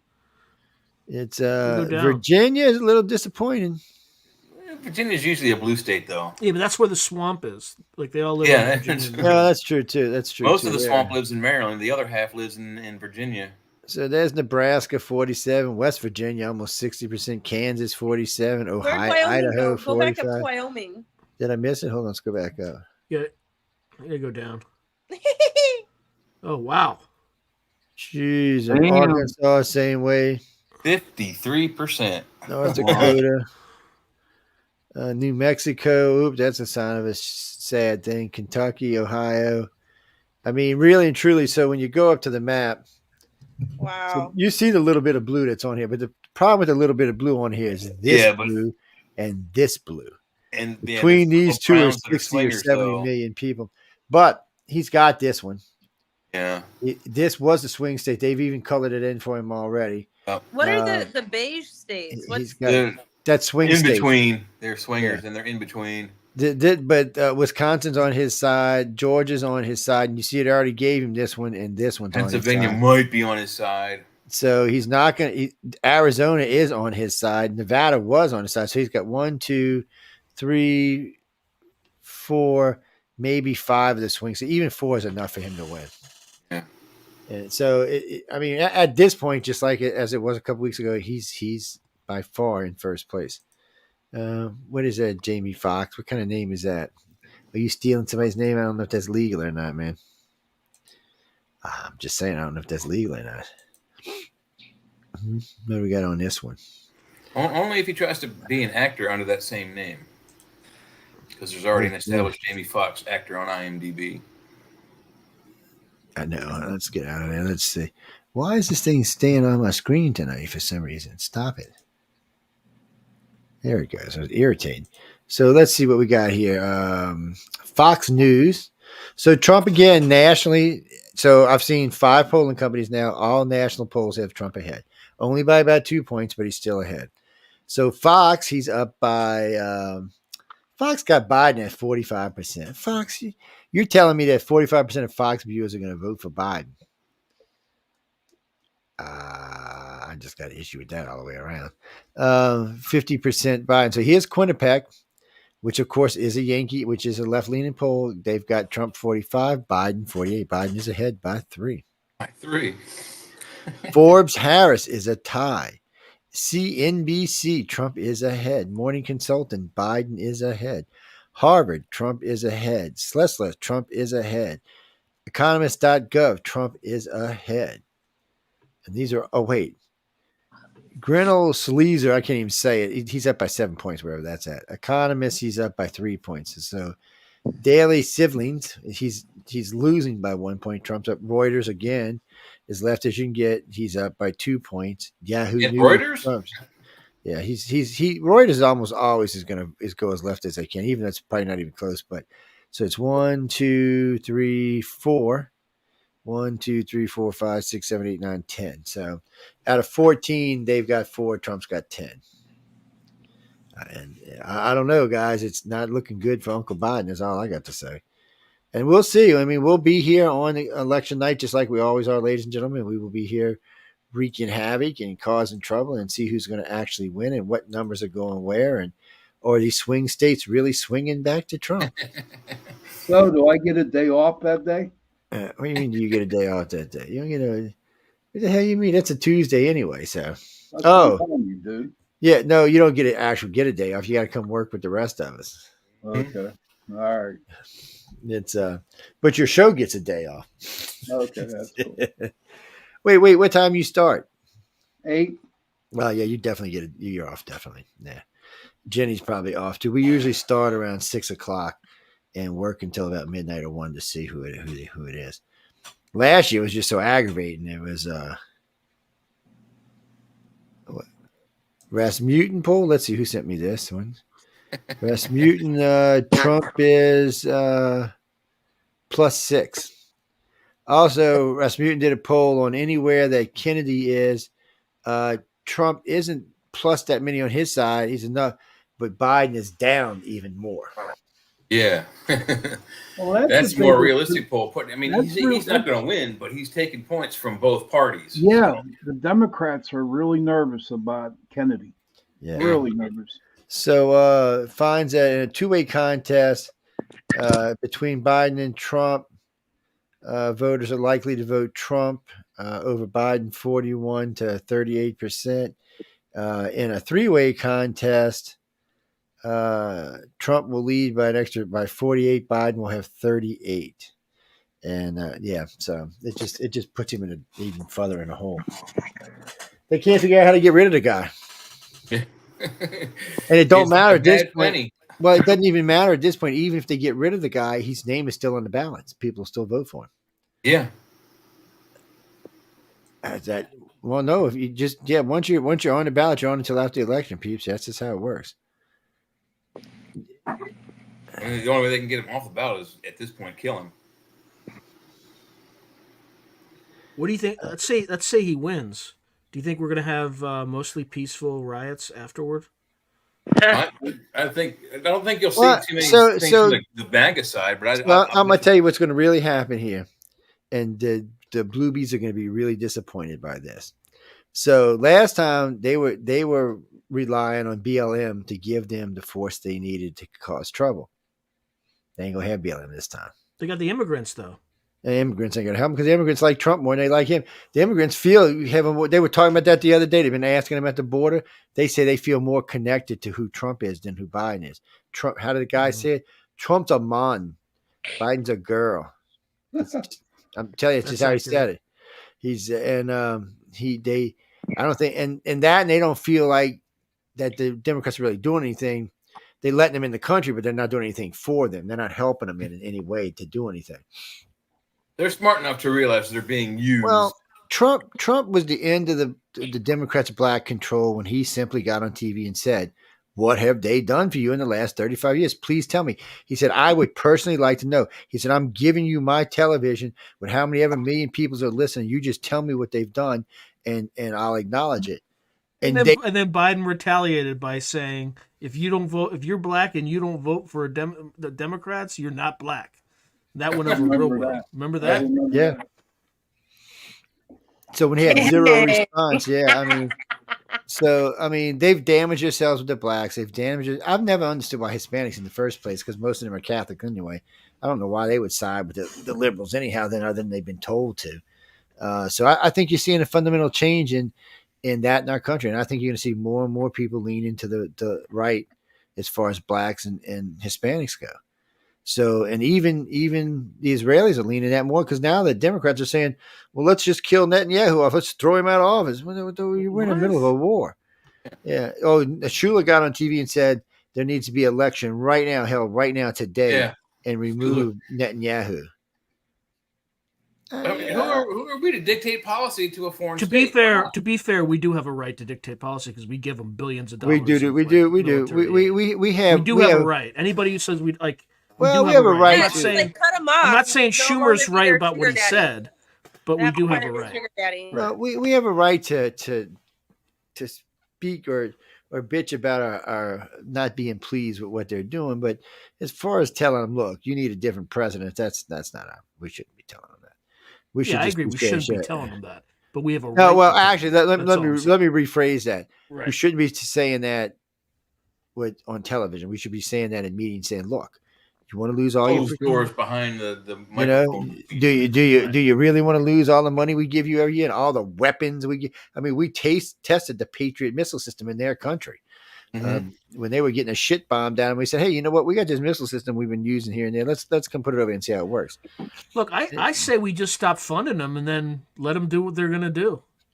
Well, we may have to. If they keep killing Palestinians, we may have to.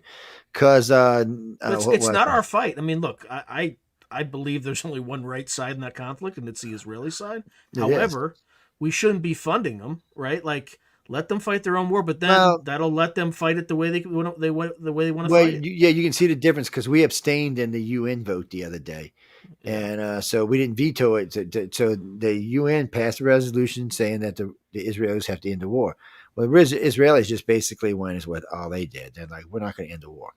So the problem is, I see that thing, Miko. So look, this is the real problem. And I asked this to somebody the other day, and I said somebody should ask this to Chuck Schumer. I said, look, Mr. Schumer, if someone shot your kid and then crushed his head into the ground and threw him on fire, would you be satisfied until all of them were dead?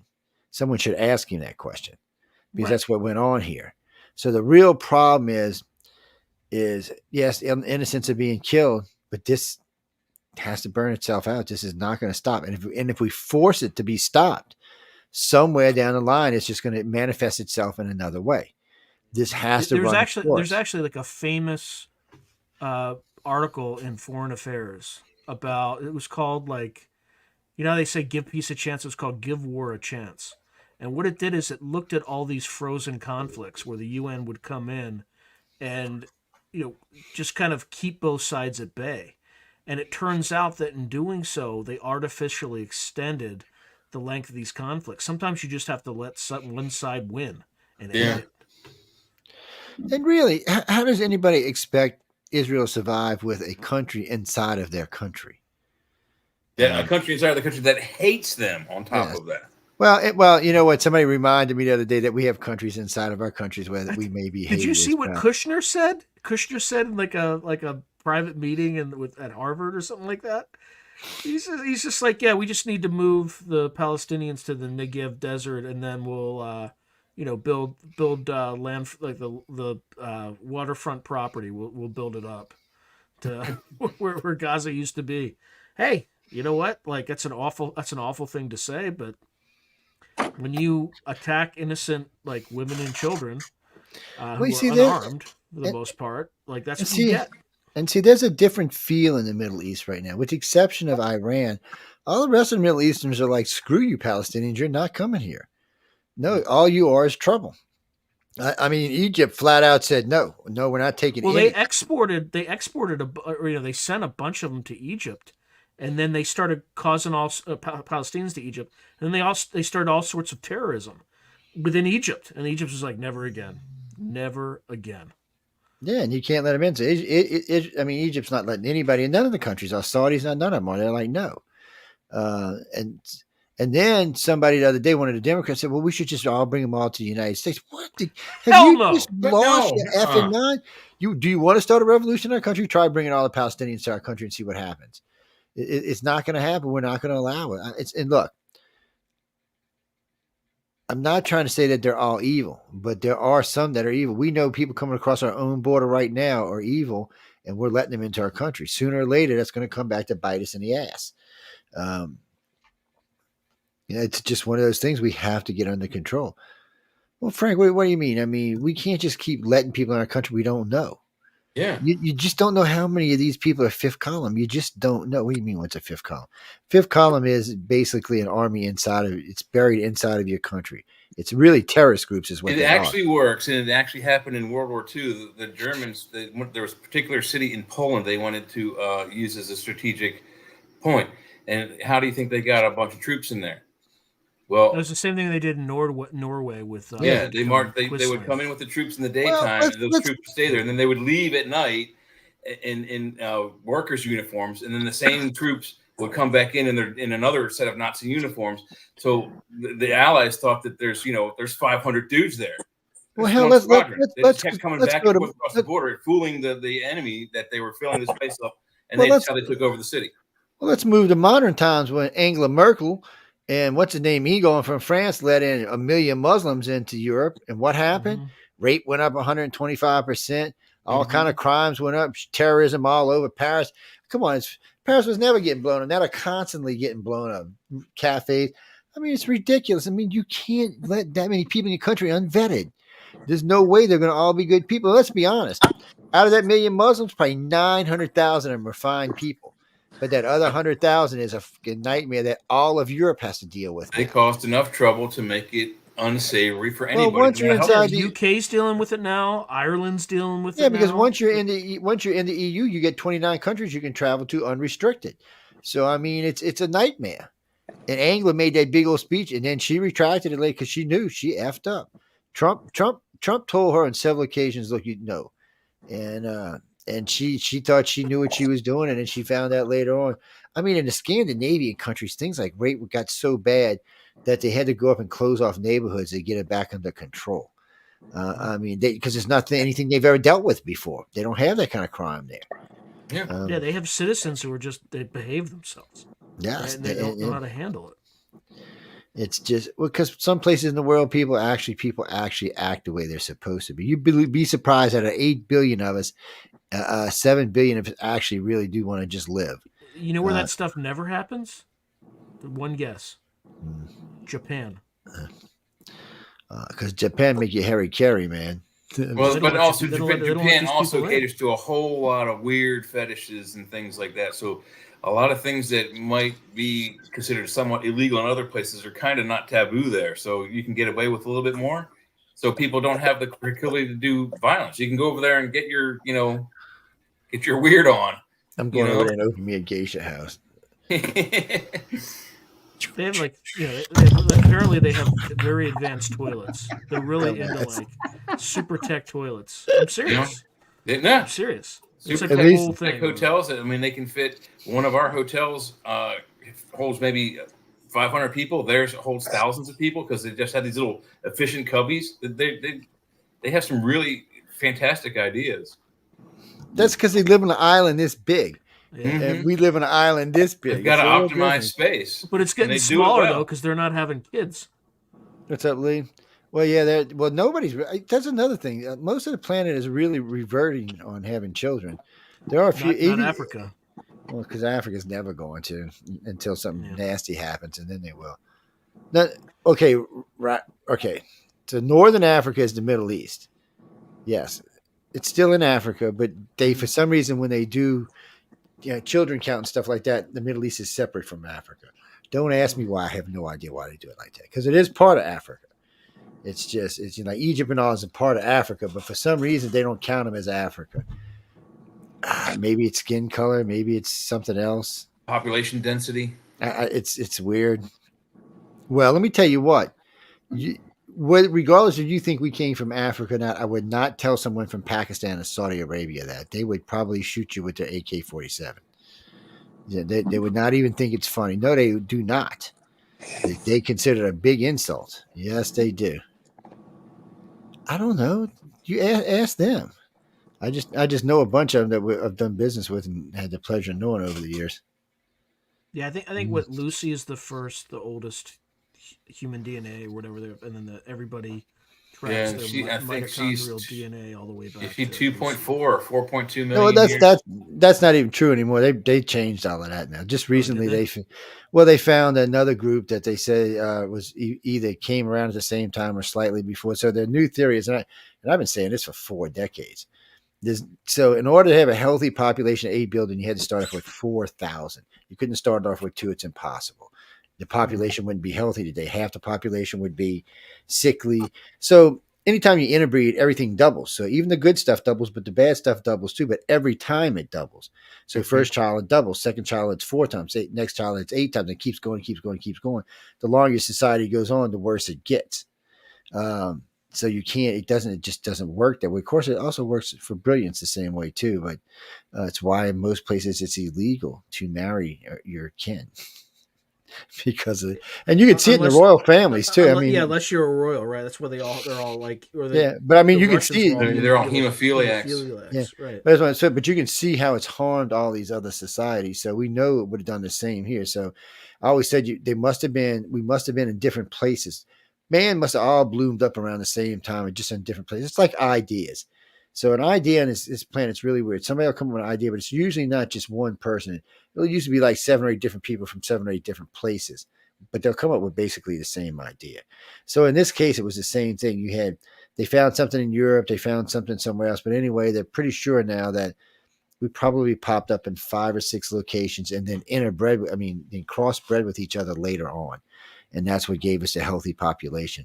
And they're pretty sure now that there were people here on the American continent before they got here, before the Europeans crossed on the land bridge. They think there was already a population here. So something about South America, there's a group of people down there that have a weird skull. It's not shaped like any other humans. There's also been 2 hybrid populations down there that have been bred out that were very strange, human, but not quite human like we are. And then, of course, this comes from South America. Yeah. Where that skull comes from. Well, also the Human Genome Project proved that the Native Americans of South America, Central America, and North America are closer related to Japanese and Korean haplogroups than they are to European or Spanish haplogroups. God bless you, Jay McNichols. Huh? God bless you, brother. Thank All you. this knowledge you have, man. I'm telling you. No, it's a real skull. This one's not a real skull. This is a replica. But no, there's a real skull that was found in South America. It's been DNA tested a few times. Last DNA said that the mother was human, but the other part of the DNA, they did not know where it came from. Unknown species so far. So it's not tested until they said maybe it's some type of anomaly or mutation, but they're thinking it was somebody else, some other group that doesn't live here anymore. Well, because they found recently some of the children in Naskin, where they used to board their heads that looked like they're aliens, which wasn't these aliens, by the way, it's a different group. They used to board their heads that looked like the aliens. They've recently found anomalies in their DNA down there, like maybe there might have been some crossbreeding with whatever aliens they were trying to look like. We don't know. We're not. Our science just isn't that advanced yet, but it's getting there. Give it some time. Now with AI and supercomputers, I mean, I'm running a 24 core and 2 of them down there on the floor right now with 128 gigs, and that's just in my house. Just think what they got, quantum computers, and I mean, there's some serious stuff out there right now. So until 2020, the rate of information doubled every 2 years. Now it's going to start doubling every 2 months. We're going to the people living in the next 50 years are going to experience things that no one could even dream of on this planet. Of course, is it good or bad? Y'all will have to be the ones that judge because I ain't going to be here that long. Me neither. You know, I figure another 20 or 30 years, maybe 50's pushing it. I only want to live as long as I'm healthy, people, and happy. Yeah. And I can, and yes. Have fun. Who am I voting for? I'm voting for Kennedy. I've decided that's who I'm voting for. Nice. I'm voting for Kennedy. Yeah.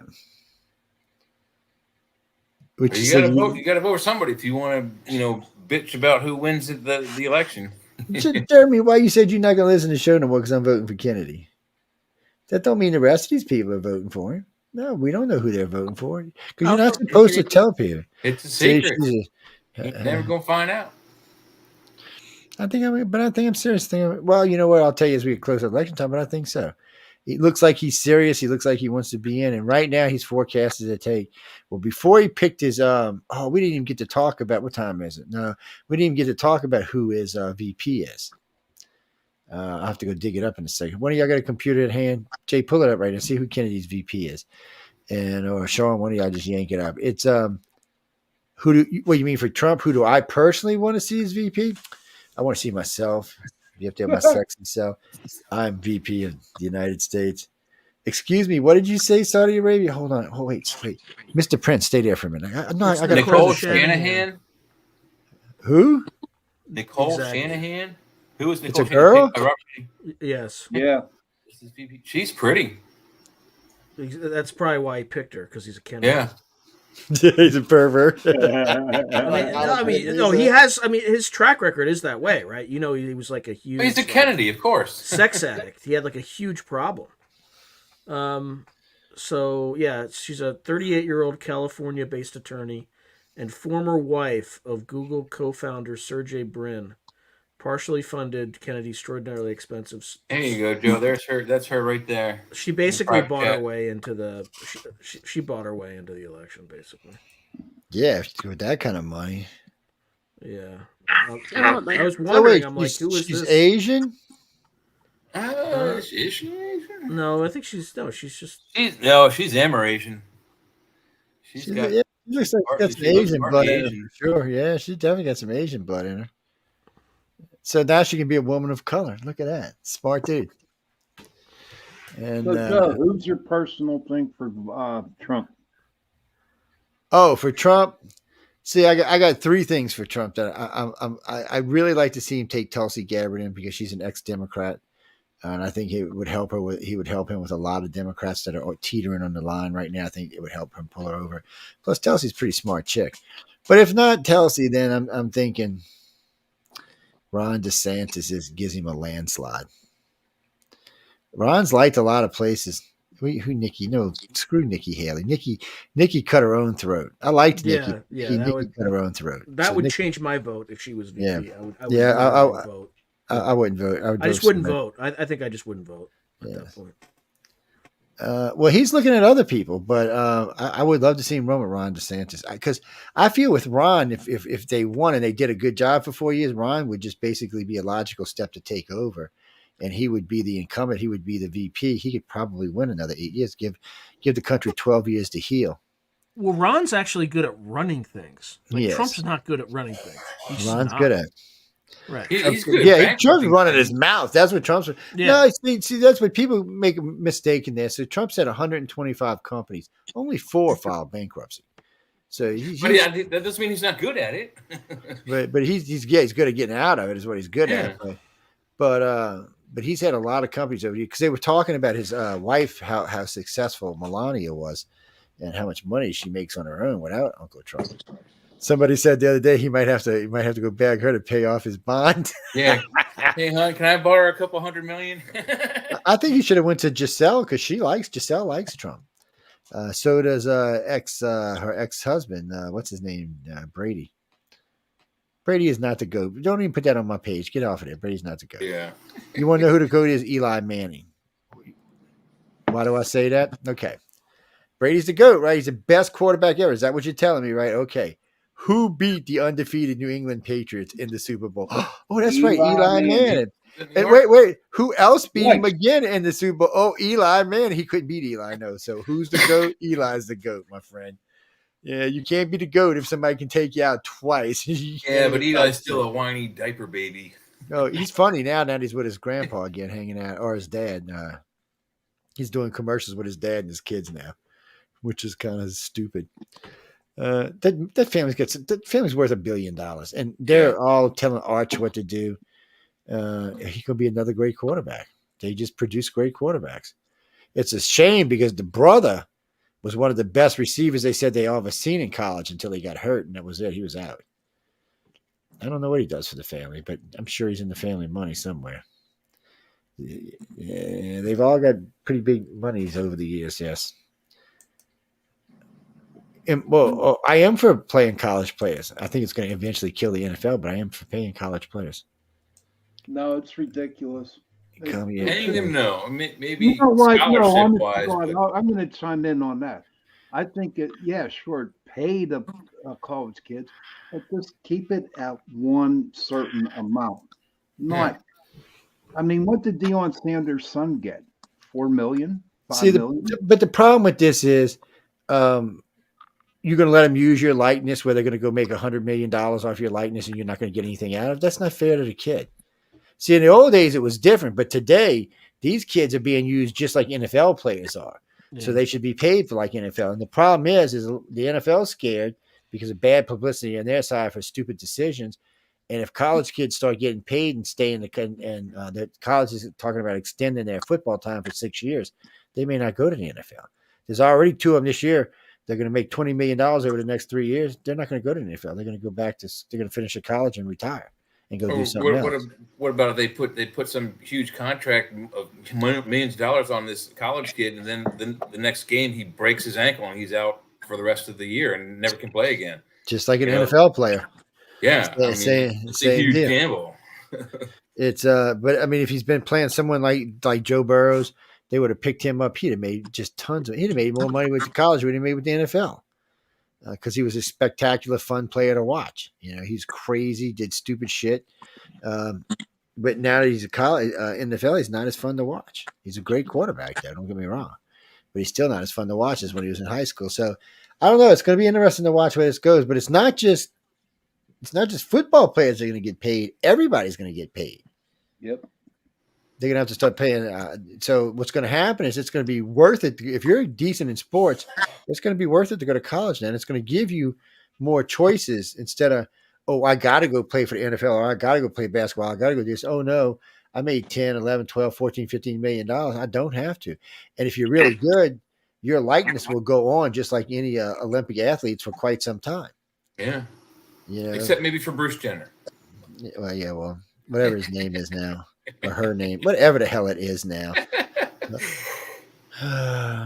It's so beautiful. I want to date Jennifer. What's his name? Its name? What the hell? His name is Caitlin Brennan. Oh, Caitlin. Yes, I'm going to call Caitlin immediately for a date. Caitlin, I'd like to take you out. Jesus, I'd run your car off a cliff somewhere. No, I don't know people. It's some of these decisions people make are just ridiculously stupid. Bioecho. Who's in Bioecho? Oh, that's that Shanahan. In any earlier times, had Bruce Jenner gone through this, whatever you would call it, crisis, maybe, we would have probably gotten a lot more mental health care. I mean, it's an identity crisis, but it's also, severe mental when you want to intentionally mutilate your body to change it from one sex to the other. That's really severe. Well, I've been seeing a lot of places now that are moving away from that now and changing a lot of states and a lot of other countries besides us. Even our country's kind of trying to get away from it. And Dizzy's even kind of staying away from it. RFK, Nicole Shanahan, yeah. Married Google founder Brim. Google founder got some money. Yeah. I was actually looking there. It is. I was looking for the Wikipedia. That's what I wanted. Let's see. Shanahan born. She basically just married into wealth. She's 38 years old. Yeah. That's basically what she is. I'm 38. Let's see. That makes me feel so insignificant. I'm 38. Yeah, but it's not significant. She's just a gold digger who's using her money to. Born September 16th, 1985. President of Bia Echo Foundation, whatever that is, some kind of fashion. Stanford Law School is pretty serious. Yeah, she's not. But she doesn't have a degree from Stanford Law School. She had what I'm seeing here is education, Santa Clara University of Puget Sound. Yeah, she did some program at the. Yeah, it's not the same thing. Important works: Kiss the Ground, never heard of it. Evolver, never heard of it. Party affiliation, Democratic. But isn't RFK like an independent? Yeah, I guess. But so if he's got a Democratic VP, wouldn't that make his party Democratic? No, it just means he wants to pull Democratic votes. That's all. Oh, her mother was born in China. Yeah, she's right. part Asian. She's definitely part Asian. Yeah, you can see it in her eyes. And her father is of German and Irish descent.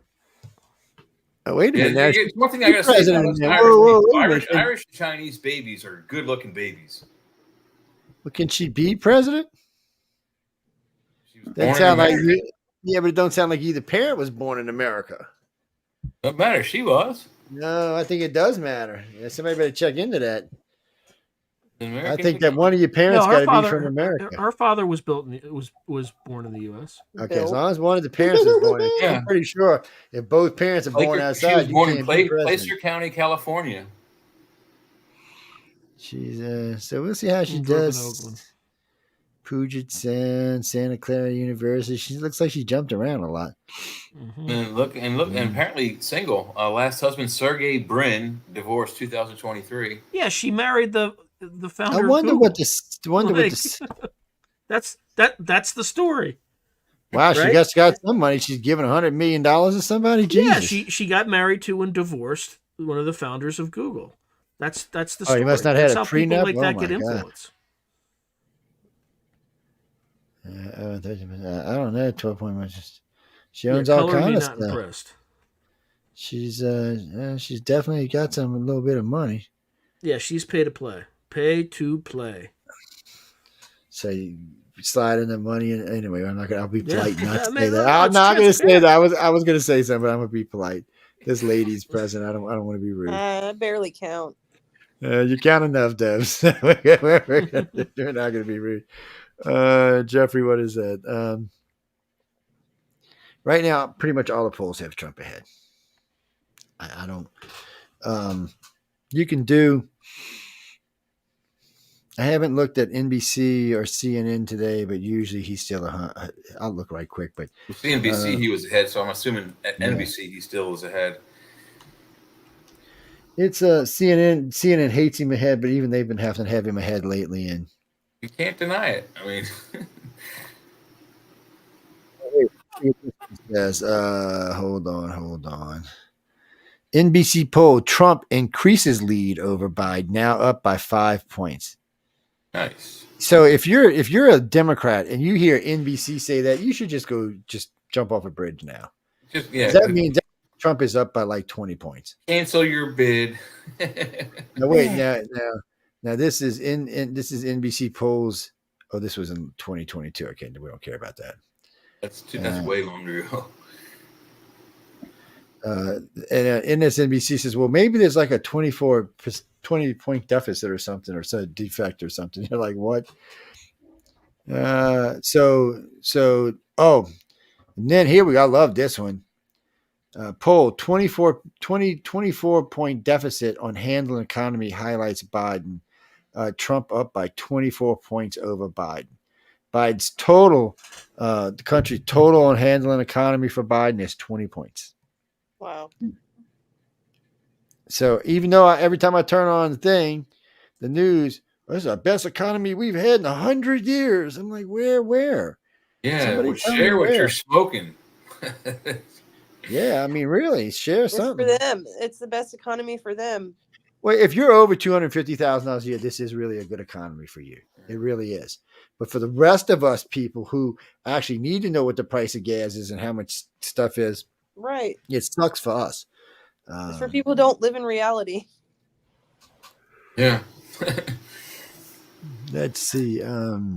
Hey, brothers, I gotta go, and sister, I gotta go. Yeah, Right, get yourself some sleep, man. So, wait, Sean, wait before you go, man.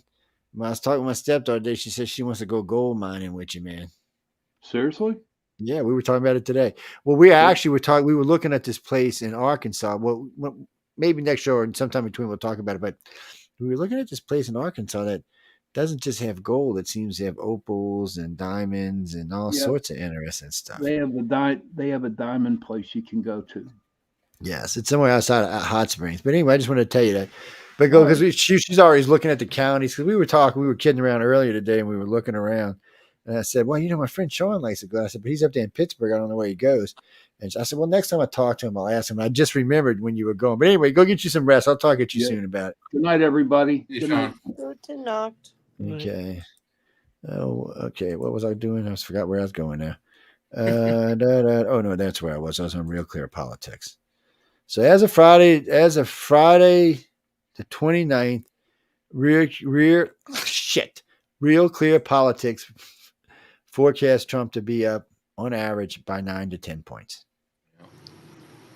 So they're saying that he's up. So on this particular set, this is Rasmussen, this is Fox, this is General Election Types, this is Forbes, Harris, Forbes again.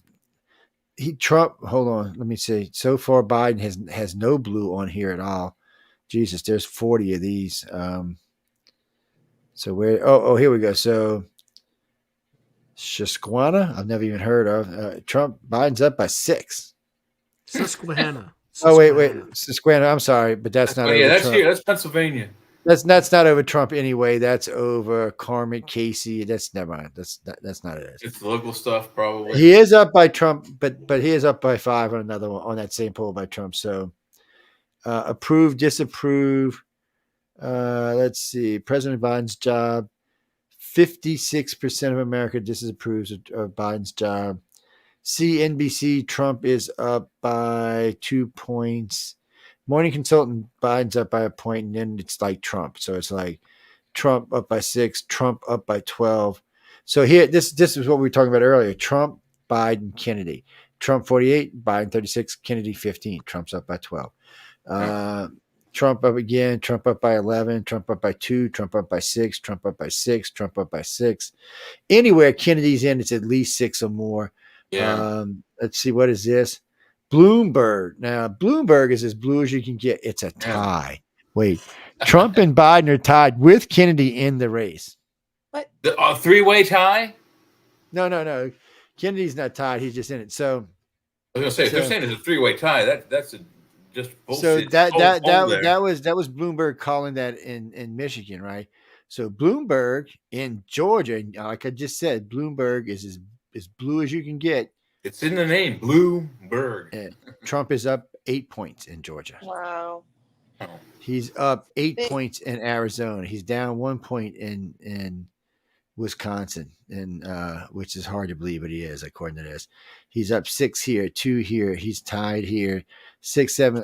Total uppage right now. Oh, wait, I did that backwards. So what is this? District or county? Okay, we'll do it like this.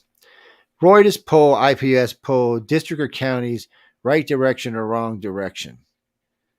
65% of America says he's in the wrong direction. Jesus. Economist, that was Reuters. Economist US Gov, right direction, wrong direction. 67% of America says he's in the wrong direction. Congressional job approval rating. Y'all going to love this one. So what do you think the disapproval rating is Congress is? I'm just curious what y'all think. Like 90%. That's close. A little less, though. A little less. Let's say 80. 70. It's 70. But wait, there's a 10% we don't know for sure in here. Is it 10% undecided?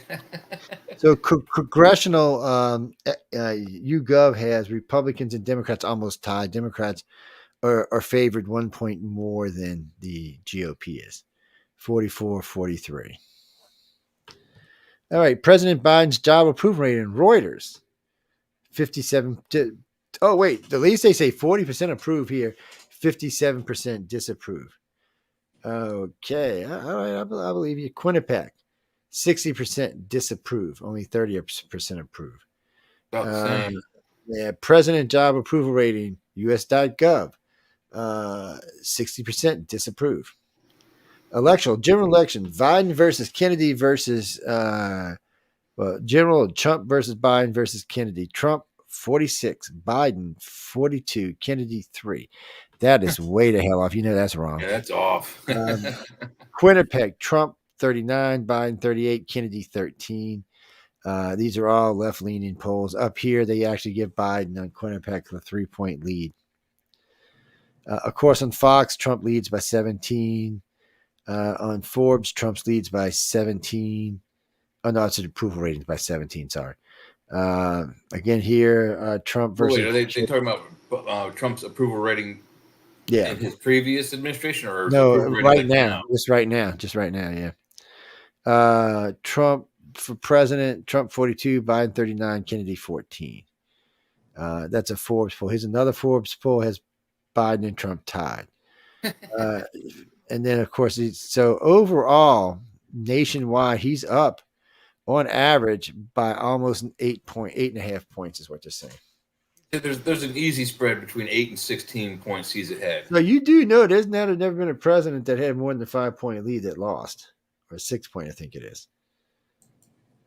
So I don't know how. I don't even know how they could explain this. They don't need to. They just do it. I don't. Oh I no, don't no, think you're they gonna care. have to explain it this year. No, you're gonna explain it to the Americans. They're not gonna go Or for it what? this Or what? year. Oh, what? You think they were rioting in the streets before? You ain't seen shit. Yeah, but the people on the right Even don't even riot. They follow the law, man. They follow yeah, the they law. will this time. Yeah, they will this time. Especially if it's another landslide like the last time. It's going to be hard to convince anybody with poll numbers like these, especially with 8 of the 10 swing states swinging his direction. But all There's the no way you're polls going to be were able to say it. wrong during the 2016 election, right? Like they No, were they all- blindsided. No, Trump was always ahead, and that's the thing. The Democrats tried to say was, you know who called the election first? LA Times called it first. 7 months out, they said Trump's going to win, and he's going to win by 3 or 4 points. They called it first. We had Trump ahead the entire time, but I own the American polling company, so we were taking our own polls. But Fox and all of them always had Trump ahead. The only people that ever had Trump behind was MSNBC, CNN, and CBS.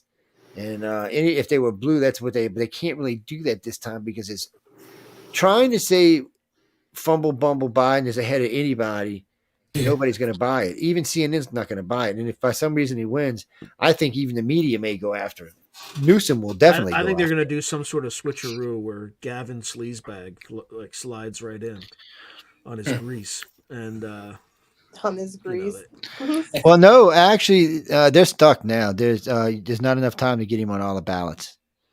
They were talking about it the other day. They're stuck now, and the only person so worn out and nervous. So there is something that they can do. They could remove Biden, and Harris could take his place, and Newsom could come in and be her VP. Yeah. They could do that. Gross. That would even be. Don't you still need? I think for vice president, you still need 35,000 signatures in all 50 states. I would never want Kamala Harris to be the president.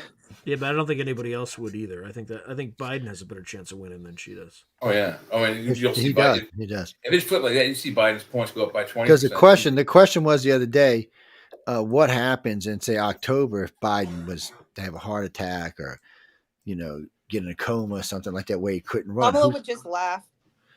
Who could take over? Well, the Republican. Yeah. Well, the Republicans aren't going to give them a break and let them just go pull somebody out of the air without following the rules.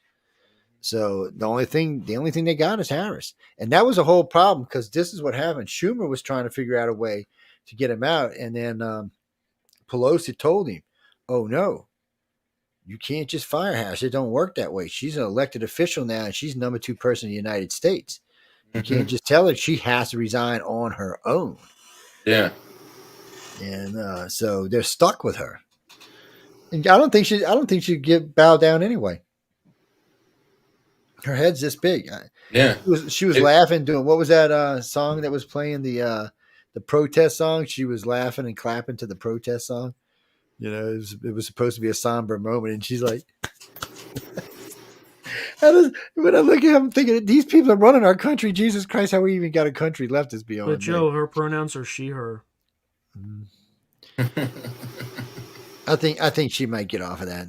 She is a Californian, and so you can't get off of that. Once you're on the woke train, even no matter what you try to do, look at Bud Light. Whatever you try to do, I know. Too late. Yeah. You see that I have to give him credit. They tried to bring in who was it? Peyton Manning, and who was the receiver guy? They tried to bring in some big names, and they were Mahomes. No, it wasn't Mahomes. It was a receiver. Mahomes a quarterback, but it's a black guy. I can't think of his name now, but it's a funny commercial, but it didn't help him. They flipped Kid Rock though. Did you see that? He was on Rogan. They flipped him. They did. All right, about time. They took the executive team down to his house and had like dinner with them, and yeah. See, I was always confused. I'm sorry, like you make that mistake and you piss off your core demographic, you're done. You're done. Yeah, because it didn't make any sense to me. Kid Rock was always kind of red, and then one day I heard him talking about Trump, and I'm like, "What, dude? What are you doing?" I said, "You do know, like half the people that listen to you, because he's done a lot of country shit, and then he was hanging out with them country boys for a while. Man, you just lost all kind of friends, all kind of listeners. What the hell are you doing to yourself?" Because somebody told him, probably his agent, you need to hate on Trump. He's not going to win, and that's going to be the thing to do. And of course, he won. And everybody was like,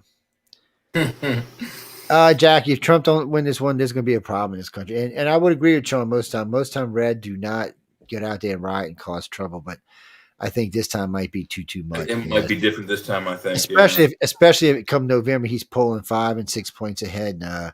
And all the swing states are in his favor. It'll be a hard thing. Well, I mean, there are legal ways. There are legal ways to protest that could actually be highly destabilizing. I.e., you just put your exemptions, whatever your dependents, you just max them out, and then you just stop. The federal government stops getting money for 3 months or whatever, and you could cause a lot of disruption by doing that. Could be crippling. I mean, T.S. Eliot wrote that book, Civil Disobedience, right? It's just you do peaceful things. I mean, just 1 million people sitting down in the middle of the mall in the middle of Washington D.C. would be enough to slow that city down for a day. Just don't block the highways, man. Yeah, don't block the highways. Which side you're on, like you're the enemy if you do that. You're just the enemy. You block roads. That's unacceptable. I'm gonna go to sleep, guys. Yeah, going. Yeah, we're getting ready to get out of here. So, Leah, thanks for hanging out with us. Yeah, we're getting ready to wrap up. Fun. Beatrice. Oh, I remember you from the other night on UFO Undercover. I sure do. Yeah, we had a couple of subjects we were supposed to talk about tonight too. That's right. We forgot about. We were going to talk about Stan Romanek tonight. Yeah, and what he went to jail for, and why he was in jail. Just the guy who said the alien was in his window. Yeah, that fake paper mache head. And no, whoever did it did a good job on it. He went to jail for buying kitty porn. Is what he went to jail for. Mm-hmm. And somehow or another, he managed do that, or was he set up by? Well, some say that it was downloaded to his computer before the FBI showed up. But so the problem for Stan is that it happened 2 years earlier, and the FBI was watching him, and something happened. Something shorted out his computer system. So they couldn't do anything. They had no evidence on it. So they waited, and they kept him on the investigation the whole time. And then they said finally they were able to retrieve the information. They went to his house, took his computers, did the whole 9 yards. Of course, once they have your computers, it doesn't matter what you say. They can add anything to your computer. Yeah, that's what's so scary. I mean, they could just completely destroy you by posting that stuff on there. There's nothing you can do. Yeah, there's no way to prove that you didn't download it. Right. And even if you did, like, the only thing people will remember you for is for that. Mm-hmm. Right? Yeah, once it's on you, it's almost impossible to get off. Yeah. I mean, it's well, you mean personally? I've met Stan a few times, and I don't know. I just have to say it was questionable and leave it at that. Yeah, it's because I don't want to get my ass sued, but I just have to say it was questionable and leave it at that. There's you never know, and you just never know who's up to what or what's up to who. In his case, I honestly think it was true, but I don't know. Like I said, I wasn't there. Well, because I caught him lying about other stuff. After 2020, after January 6th, after all that stuff, that kind of lifted the veil from my eyes, right? You have to. They can do anything they want if you become kind of enemy number one. Oh yeah, and they will, and they clearly will. So it's just you just pay your taxes, keep your head down, don't get into trouble. And actually, the best way to stay safe in this country is to be as public as you can possibly be. Because then if some shit goes viral, the government has to stop. Well, unless you say something that you weren't supposed to, like Phil Schneider and Bill Cooper and several others, they were suicided. Yeah, by they'll still police. disappear. You remember that engineer at Boeing? He just did his testimony or whatever is I forget what it's called, but he sat down, gave his testimony to the company, then went into his car and suicided himself. Yeah, during lunchtime. I mean, come on, people are doing this stuff in plain sight. Well, because you got to see people like that don't have any back, so that's why I said you have to be as public as you can be. If he'd have been out and had 100,000 or 1 million followers, then people would have been asking questions.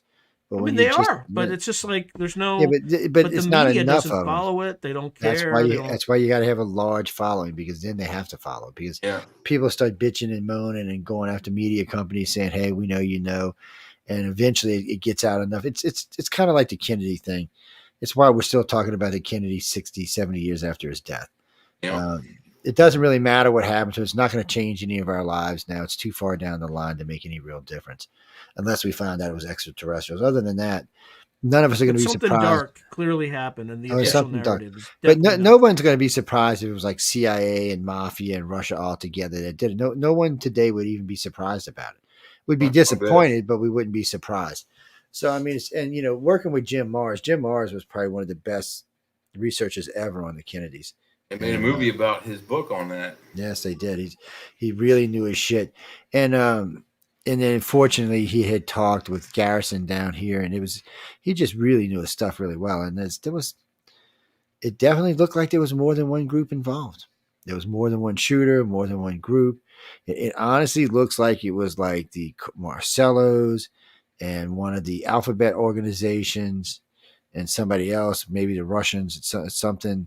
There are at least two different calibers that hit the president. So that's two guns.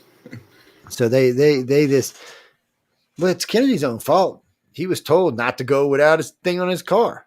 Well, that's not the other thing he was told. He was told not to go after the mafia, the CIA, the FBI, or anything else. You can't tell a president that. I mean, he's all of those things combined.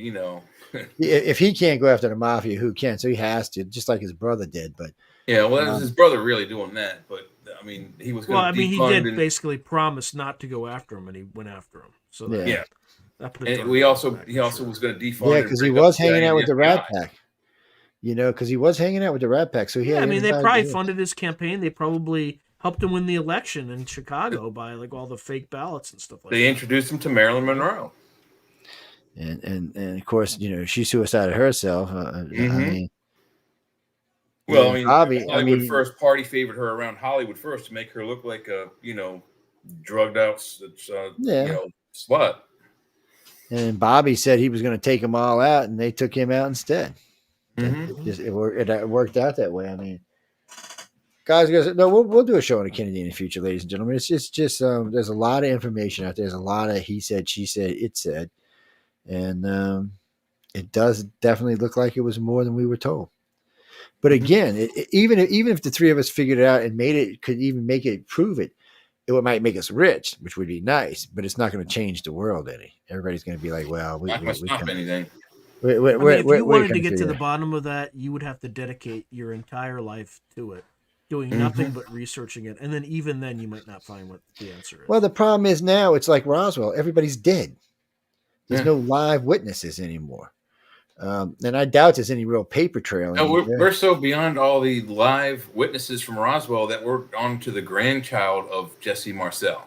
Yeah, it's and like I said, I doubt there's any real paper trail to any of this stuff. And if there was, it's probably there's some paper. There's some paper. There are people who worked at like Wright-Patterson Air Force Base who gave testimony before they died, and there's definitely a paper trail that. Like they have pay stubs that they did indeed work at this lab from 1943 to 1952. June Crane is the woman's name. That's like one person. She was the secretary, yeah. Yeah, and she claimed that there were 3 instances of crash retrievals. I don't know which ones, but probably Roswell, Aztec, and maybe Kingman. They were so funny. And maybe even 1897 Texas Aurora. I don't know if you would know about that. It could also be Cape Girardeau, right? Yeah, Cape Girardeau. First off, if the aliens crashed that much, it'd be worse than the FCC did. So I don't even believe any of that. But more importantly, I know where the Roswell crash came from. It came from the Nazis. They're the ones that had it. We took it and brought it here. That's not even a doubt. And I also know what happened in Roswell. See, people forget the Aurora crash and the Roswell crash are the same crash. So what was described at Mac Basil's ranch sounded like an escape pod, or maybe some type of escape pod or some kind of shuttlecraft or something. No ship that can travel in interstellar is going to break up on impact. It's just not going to happen. You can't travel through interstellar space getting hit by micrometeorites and break up on impact. Well, that assumes they came from space, right? Because we had the other craft. But we also had the other testimony of the Aurora craft was like 90% intact. There was only like a small gash in one side where they noticed the bodies in the cockpit. And the bodies they found on the Aurora were human, not alien. The alien bodies were found at Roswell at Mac Basil's ranch, which makes it sound like something went wrong. And probably what caused the hole inside the ship was something inside probably blew up. And Well, they jumped there's out. also a retrieval at Chiraco, New Mexico, that same evening. So it's probably just more of the same craft. But they, from what everybody described to this craft, there is nothing on this planet that can even dent it, not even scratch it. Yeah. They've even used what the guy called they even used what he called nuclear plastic. He said it wouldn't even dent it. He said even they use small 1 plasma kiloton. cutters, all kinds of stuff on it. They can't get through it. It's just it's one of those things that, because all scientists agree, if you're building something that's going to travel through wormholes or cross in through dimensions or even travel into interstellar space, it's going to be made out of materials that just cannot be damaged by like lightning or radar or things like that. It's just not going to be made like that. At the scale, the level on the Kardashev scale, they are immune to probably all types of natural phenomenon that you find in atmospheres, lightning, earthquakes, flood. But it wasn't even that. We had found out, we had gotten inside contacts and had started finding out about different things. And it just seemed like, they had already admitted that we had retrieved one and brought it home from Germany. The Greys were supposedly showing us how to fly the damn thing. It wasn't even one of their craft. It was one of the humans' crafts. And they were showing us how to fly the damn thing. And no one exactly knows what happened, but one of the Greys had said that something, the human mind wasn't quite ready for the type of melding it had to do to fly the ship, and they lost control. And the Greys just left because something blew up inside the ship, and the Greys left because they knew the ship was going down. But whatever happened must have blew them out at the same time, because they came down and that shit was smacked up, blatted all over that ranch. And I mean, it'd be like if we had one of our jets came down at high speed. It would have been strewn out all over the place for miles. But our jets can't go into space, so it's not going to happen. It's like, we haven't really built anything yet that can travel in deep space or even travel through wormholes yet. So. No, but we now allegedly have you heard of nitiol wire? It's a memory wire. It's nitiol and nitiol. It's a memory wire. You can look it up on your Googles. It's remarkably descriptive of the tinfoil that was in Roswell that you could crinkle up in your hand, and then you wouldn't feel it. And then when you do this, there was a steel ball. You drop the ball on the table, and most people describe it as it would flow like liquid and then come back to its original shape.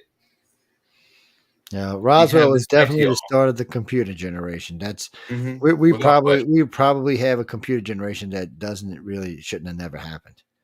It should have never happened. If we wouldn't have recovered that craft, we wouldn't have the computer generation. Not what we have today, anyway. Not yet. No, we'd be. We'd probably still be. We'd still be using a different type of silicon right now. I'd bet you. We'd still be using floppy disks, probably. It's anyway. We're there now. Well, I know when I read the Roswell Gazette of what it was called, there was 3 things that they described seeing. One sounded just like aircraft aluminum. One sounded just like fiber optic, and one looked identical to a high-end small microchip. And this is almost 80 years ago, 90 years ago. I mean, this is long before any of this stuff. I mean, we were still using. I think they came with the transistor in like 1957. So we were using vacuum. Yeah, we were using tubes. We were using vacuum tubes. Yeah, vacuum tubes. Yeah. And somebody told me one day, well, you can't vacuum tube. The silicone isn't natural. It could be. I mean, they're both silicone. So technically, you could say a vacuum tube to a solid state's a natural. It's a hard sell, but still, I mean, they are both silicone. So I guess you could get away with saying that. If you remember buying radios that had tubes in them, they always said on the front solid state. No, solid state. Solid state means there is no tubes. Solid state is the silicone. No tubes, just chips, and that's what solid state means. But it's solid state's also digital zeros and ones. Like with vacuum tubes, it was all analog, right? It was all analog. It was all analog. You had to literally solve problems using differential equations like calculus. That's why in the very beginning they used the cards and the reel-to-reels and stuff like that, because well, think about it. The very first computer I ever worked on, it had a big, huge hard drive on it. It was like 0.001 gigs. It was ridiculous. Matter of fact, the very first computer I ever bought at home had a 2 gig. I called it a barefoot drive. It was about this long and about this thick. It was 2 gigs is what it was. It was, I was like, really? And I thought I had a lot. I remember when I got my first 10 gig or my first 50 gig. Shit, now I've got right now I've got over 100 terabytes of storage in here right now. This is 5 terabytes right here. Yeah, see, that's what I'm saying. I mean, it's such a different place now, and we talk about terabytes like it's nothing, but it's what it is. I mean, it's a different world, and it's growing fast, and it's not changing. I mean, I know Japan's had the carbon chip now for 2 decades. Their biggest problem is they this thing clocks out at 250 megahertz, doesn't run hot. The way the RAM sets up in it's like almost it's so much faster than anything on the planet. It's ridiculous. They can't figure out a way to write software for it. Some stuff they can get to work with it. Some stuff they cannot figure out how to make it work.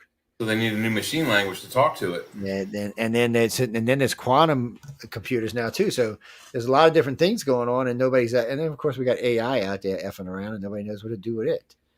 And AI is one of the things we're going to have to watch. Yeah, we're going to have to regulate the hell out of that. Well, I'm going to find me something to pig out. By the way, guys, I'm pretty sure we broke 3 million tonight. When I checked it earlier, we were at somewhere around 3.1. Remind me when we're doing these shows. I want y'all to be plugging more. We are still live. Still live. Oh, peace. We love you, people. Don't hate on us. But we got to go, guys and girls. I want to thank everyone for tuning in to United Public Radio News on the Flip Side. You got Jay and Sean still hanging out with me. The other Sean has gone night night. Leah has gone night night. Well, because we old pros, man. We stay up all night. What the hell? I wouldn't know what sleep. I wouldn't know what sleep was if it slapped me in the side of the head. I'd be like, what is that? Sleep? Yeah. No, sleep is Lucky not. If I get 4 hours before I have to wake up and go sleep pee. is a fantasy thing, is what sleep is. Anyway, guys and girls, we got to go and really appreciate everyone for hanging out with us. It's 3.5 hours in tonight, and I hope everybody enjoyed the show. It was a lot of fun, a lot of good information flowing around. Again, we only bring you the polling numbers as they're given to us. We do not make these polling numbers up. We do not change these polling numbers. You don't believe these poll numbers most of the time. and as you can see on 2 occasions, you could see them for yourself on the screen with us. So look, now, actually, somebody asked me earlier, but the APC won't go up until I think it's August 1st.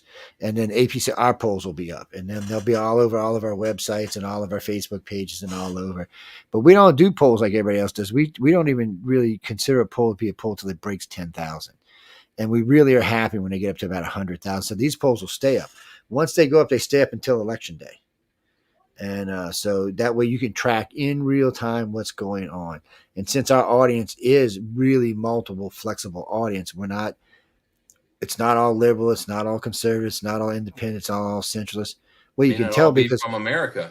Well, Jeffrey, I see that question, but so a lot of our hosts, at least out of the 30-something hosts we have on the network, we're at least 5 or 6 of them are liberals. And let me tell you, a couple of them are hard. Like his co-host is hardcore liberal. And we do have a couple of hardcore. We also have a couple of what I'd like to call evangelist Republicans on here. We've got a bunch of independents and we got a bunch of centrists. A lot of us are in the middle just looking to see what the hell's going on. But there's a bunch of different style hosts with a bunch of different style guests. So when you're seeing our polls, you're getting a much better mix than you are in places like NBC, where a conservative won't even go to put his ass out of fire, or Fox, where a liberal wouldn't go to put their ass out of fire. I mean, just CNN and NBC. All I can see right now, I would love to be in the offices at NBC and CNN right now when they see these polls coming in and going, "Do we really got to publish this?" Well, yeah, we got to publish it because they're going to know we're lying if we don't publish it. Can we give Biden 10 more points over here? Yeah. I've been noticing CNN and NBC have been trying to do concerted effort, especially CNN has been trying to change its way as well. It may be too late. Look, let's not forget, people. CNN started out as a conservative station. CNN did the best war coverage I've ever seen done by anything. And the Gulf War stuff is like watching Star Wars live on the television. Yeah. During Desert Storm, CNN was a network to watch. First off, their people were brave. They were doing their jobs. They were getting into the stories. They were getting bombed. Yeah, they're getting blown down in the hotel rooms. Yeah, they were hunkered down under tables in their hotel, scared out of their minds. But they were up there doing their job like journalists should do. But I haven't seen real journalism, and there's so much stuff going on in our country and around the world that real journalists could sink their teeth into, but they're all scared they're going to end up floating in a river somewhere now. Mm-hmm. And that's our fault. We allow that behavior to go on. with what's that woman name? The one who's been indicted like 80 times, but every time somebody testifies, they die. Oh, Hillary Clinton. That's her name. Oh, that one, yeah. Hillary Clinton is like we like to call her. There are so many deaths. So she's in New York, case going on. 2 people coming to testify about it. One guy had a heart attack and died the night before. The other guy on the way had a heart attack and died. Really, people? Come on, what are the chances? Oh, no, people, there's heart attack drugs. Oh, yeah, there's drugs that make you look like a heart attack. Yeah. And then there's Seth, who Hillary offered a big job with big money. And he was working for, what's his name, Bernie Sanders up there, helping Bernie really start making some points. And they called and had a meeting. And then the next day, he said, I guess he left the club and was walking home, and he was found dead. Well, he was shot somewhere else, and he was shot assassination style, shot in the back of the head. There was no blood found at the scene. His jewelry, his wallet, his keys, his money, everything was on him. Nothing was taken. It was an assassination. Pure. Even the PD said, the PD said it was an assassination. You could tell by the way it happened there. And he said they definitely left everything to let whoever associated with him knew that this was a hit. You know who it was? It was Hillary. And then, Michelle sent me the list of Bohemian Rhapsody visitors this week. All the people who are attending. I'm sure there's lots of names not on that list that are attending, but I wouldn't go. No. I'm not sure if you're not like a billionaire. I don't think you want to go there. I just know they would use Jay like a sex toy or something. Probably Sean too. I'm too old to just kill me, but yeah. No, I'm just telling you, y'all have to be walking around naked, serving food and shit. Being Hillary's sex toy. Mm-hmm. Yeah. You don't want to be anywhere near that. Anyway, we're gonna get out of here. That's a note. We'll leave all that in y'all's heads for the rest of the evening, and something for all of y'all to think about. No, I did want to talk about that earlier with Huma Adim. We don't have time about it right now, but I think Hillary and Huma had some kind of deals going where they just left. But anyway, it's too much for right now. Remind me next week we'll talk about Stan Roman. Yeah, we can talk about him next week. But we just really said all that needed to be said about it. Yes. He might have a crush on Sean. I hear he goes that way, so. Sean kind of looks like an alien. I'm just saying. Anyway, we got to go, guys. Be sure to catch Sean on Sunday night. Get over there. Tell him to give you a damn name of your show because I always forget it. I don't forget it. I always World screw it Glass up. Darkly Radio with Sean Patrick Hazlett. Yes. I'm going to have Dr. John Brandenburg on again. We're going to talk about the UFO cover-up. Dude, that always sounds fun. Is he the same guy that had the science that says there's 2 nuclear explosions on atmosphere in Mars? Oh, awesome. I'm going to have to watch that show. That's this Sunday? Same guy. Yeah. Yeah, so same good. guy. So good stuff. Y'all be sure to come harass him on Sunday. No, there probably will be a new show, and the other Sean's actually before him, so it's Sean, and then a new guy. Maybe he'll be Sean too. We have Sean, and Sean, and then I'll be really confused. I'm here Monday, Wednesday, Friday, and Saturday, so you can be sure to catch it. I will be here tomorrow with John Goodwin on the Author's Quill. We have 3 guests coming on tomorrow, which is the wrap up for the Writers of the Future's winners for this year's contest. If you're in LA and you want to catch me, I'll be at the hotel down there. Y'all can stop by, have lunch or something, tell me hi. I don't really go out while I'm down there. I'm just usually too busy. It's unless my partner Chris is from Australia is down there, then it's different. Mr. Blue Eyes is just trouble. That boy, I thought I was trouble. Shit. Him and Tom Wood together, they ain't nothing but trouble. But on that note, good night. Stay tuned for Scott. I was going to say Scott Bayard. Jesus. And then I was going to say Scott Drac. Oh, God, my brain is fried. Scott Bakula. Yeah, my brain is fried. Anyway, guys, Dave Scott is coming. He's on right now. Y'all go check him out on Spaced Out Radio. Give him a call. Tell him I said hi. On that note, good night and enjoy your weekend. And don't forget, come check out the Author's Quill tomorrow. Good show.